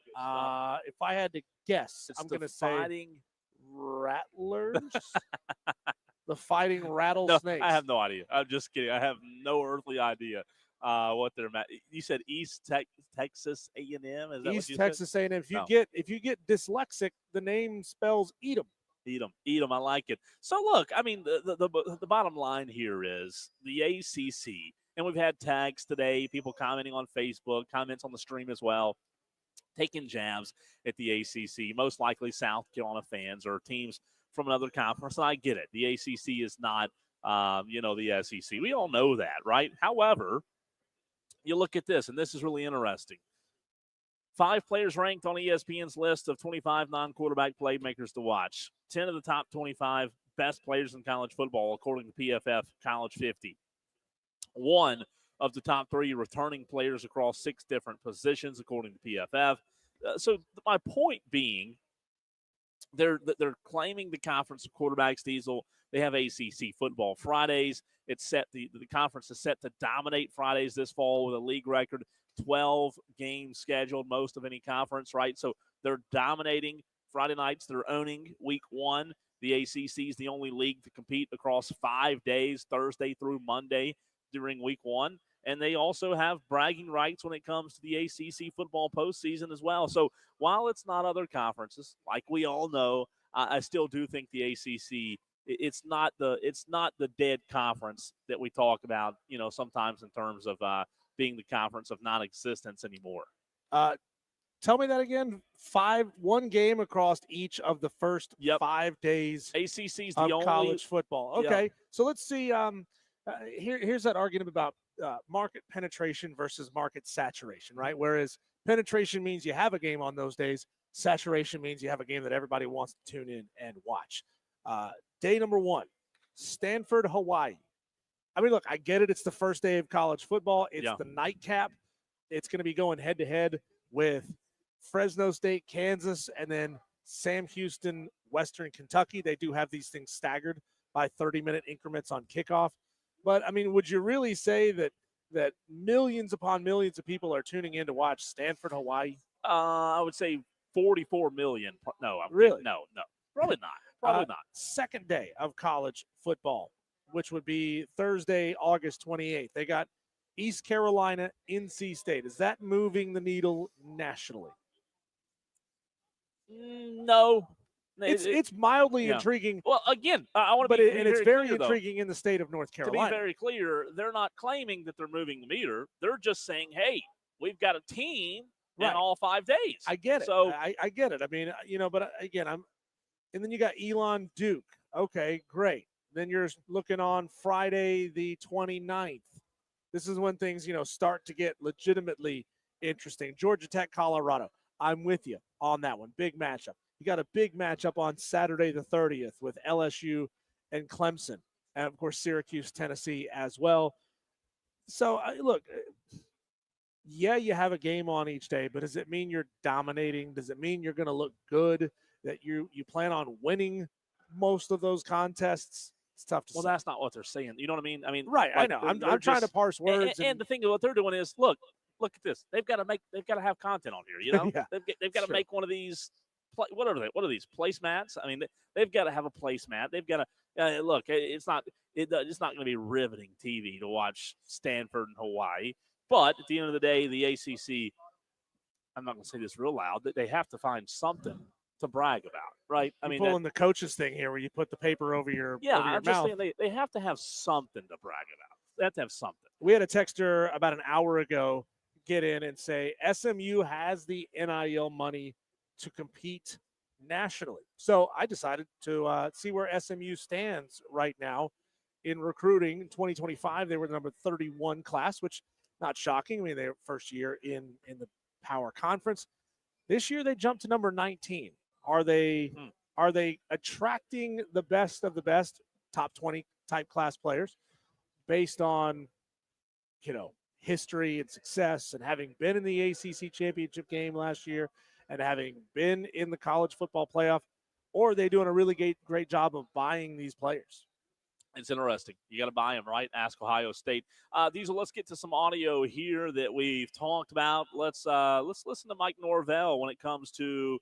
Let's see. This was the opener of his press conference. Okay, gotcha. Mike Norvell talking about having to make every single week feel like it's a massive deal. Here is Norvell. Well, as we've gone into this offseason, it has been about bringing that daily edge, that desperation to go win on a daily basis. And in everything that we do, from whether it is in the weight room, whether it was on the field, meeting room, in the classroom, we wanted that sense of competition. And we wanted every day right? To see guys that are willing to rise to the challenge to be their best. And, this football team has done it. Whatever we put in front of them, right? Whether it was academically coming off our spring semester, we had the best team GPA ever in program history, right? They answered the call when it came to what we wanted them to do academically. When it was, whether it was in the weight room or tour of duty, we challenged them at new levels, right? That, it was probably some of the hardest workouts that we've ever had, right? And to see those guys embrace that with us, with literally with a smile on their face, knowing there was an opportunity to compete, to go get better.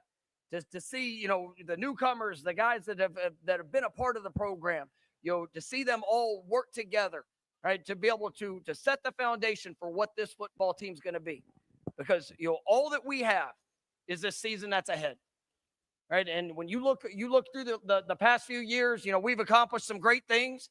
We've experienced the highest of highs, and we've also found ourselves in a valley. We faced some disappointments. Right, but every part of it has come back to our response, and this team and this season that's ahead. I've got great expectations, got a lot of confidence because I've watched the work, because I've seen the investment. Right, I'm really proud and grateful for the coaches and the new leaders that we have within our coaching staff. Being able to have two of the best coordinators in college football, a couple of the best football minds that this game has. And Coach Malzahn and Coach White have done a wonderful job pouring into our players. Being able to establish a foundation throughout the course of the spring and be able to build concepts and a plan in place that are built for the great playmakers that we have. And so we're excited for all things that are ahead. It's an exciting time in Tallahassee. We got a great kickoff here August 30th with Alabama coming into town, and this football team, it is hungry. Right, it is bringing that daily edge in all things that we're doing, and there's a lot of wonderful things around our program. We have a newly renovated Doak Campbell Stadium, which we're so excited to be able to be at full capacity. All right, our football only facility that we'll be moving into here this fall. I do want to take a moment just to thank our administration, starting with President McCullough, his leadership, his vision, his continued push.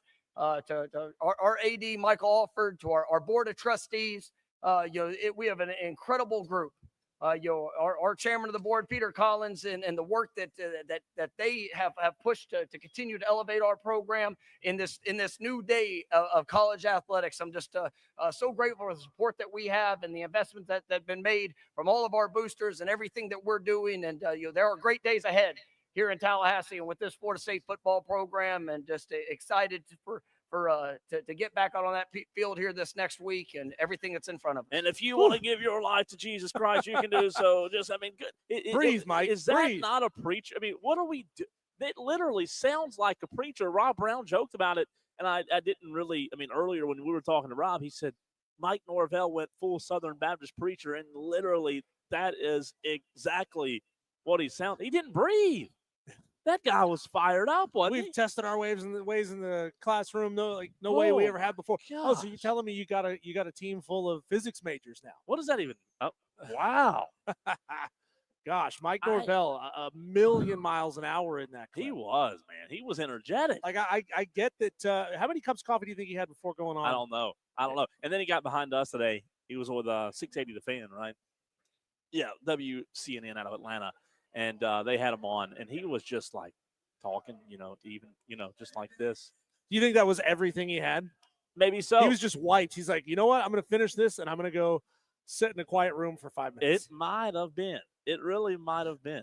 I mean, look, I like Mike Norvell, but boy, that was really interesting. Yeah, Mike Norvell's got he's now in prove it mode, right? I mean, there's how much of it was just a magical quarterback? The year before last, Travis, and so here's Jeff Brom, and we also have a couple of pieces from let's go Florida State quarterback first. Here's the Florida State quarterback. Being a part of Florida State is a dream come true. It's been my dream school since I was a kid. So when they called and then Coach Gus Malzahn called, I thought it was the right thing to do. Be back with him and be a part of Florida State, Coach Norvell. High praise for Norvell. Tommy Castellanos. One more from Tommy. I know we stand on what I said. Oh, here we go. But there's no disrespect between that side or that team or anything like that. I just the confidence that I have in my teammates and the way we've been preparing and putting this preparation together this off season. I just feel confident in the guys and the work that we've been putting in. So just feel confidence and me and my teammates and Coach Novell and how he's getting us ready to work and getting ready to play. He's ready, and he's Yeah. standing on what he said, too.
Moss is just how intelligent he is about the game. And to hear a guy say, I understand that football is my first career, but it's not going to be my last career. Yeah. And he's thinking about what's coming next for him. That's right. And I was It should impressed be. by him. He should be, right? I mean, you've got to have that kind of stuff, at top of mind. And I believe he said he was still getting his master's from USC. Lawyer. You Yeah. want to be a lawyer. Yeah, that's awesome. It That's really is.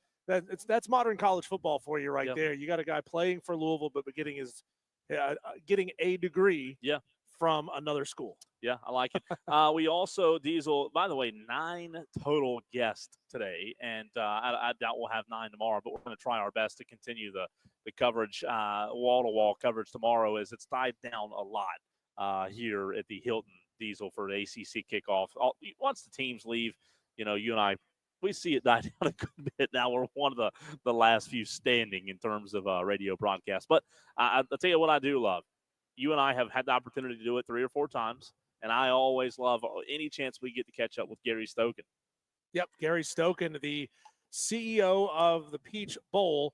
So much that they do when it comes to charitable donations. And of course, he also has his finger on the pulse and is pulling a lot of the strings of college football, especially early season matchups. We'll talk to Gary Stokan, CEO of the Peach Bowl, next.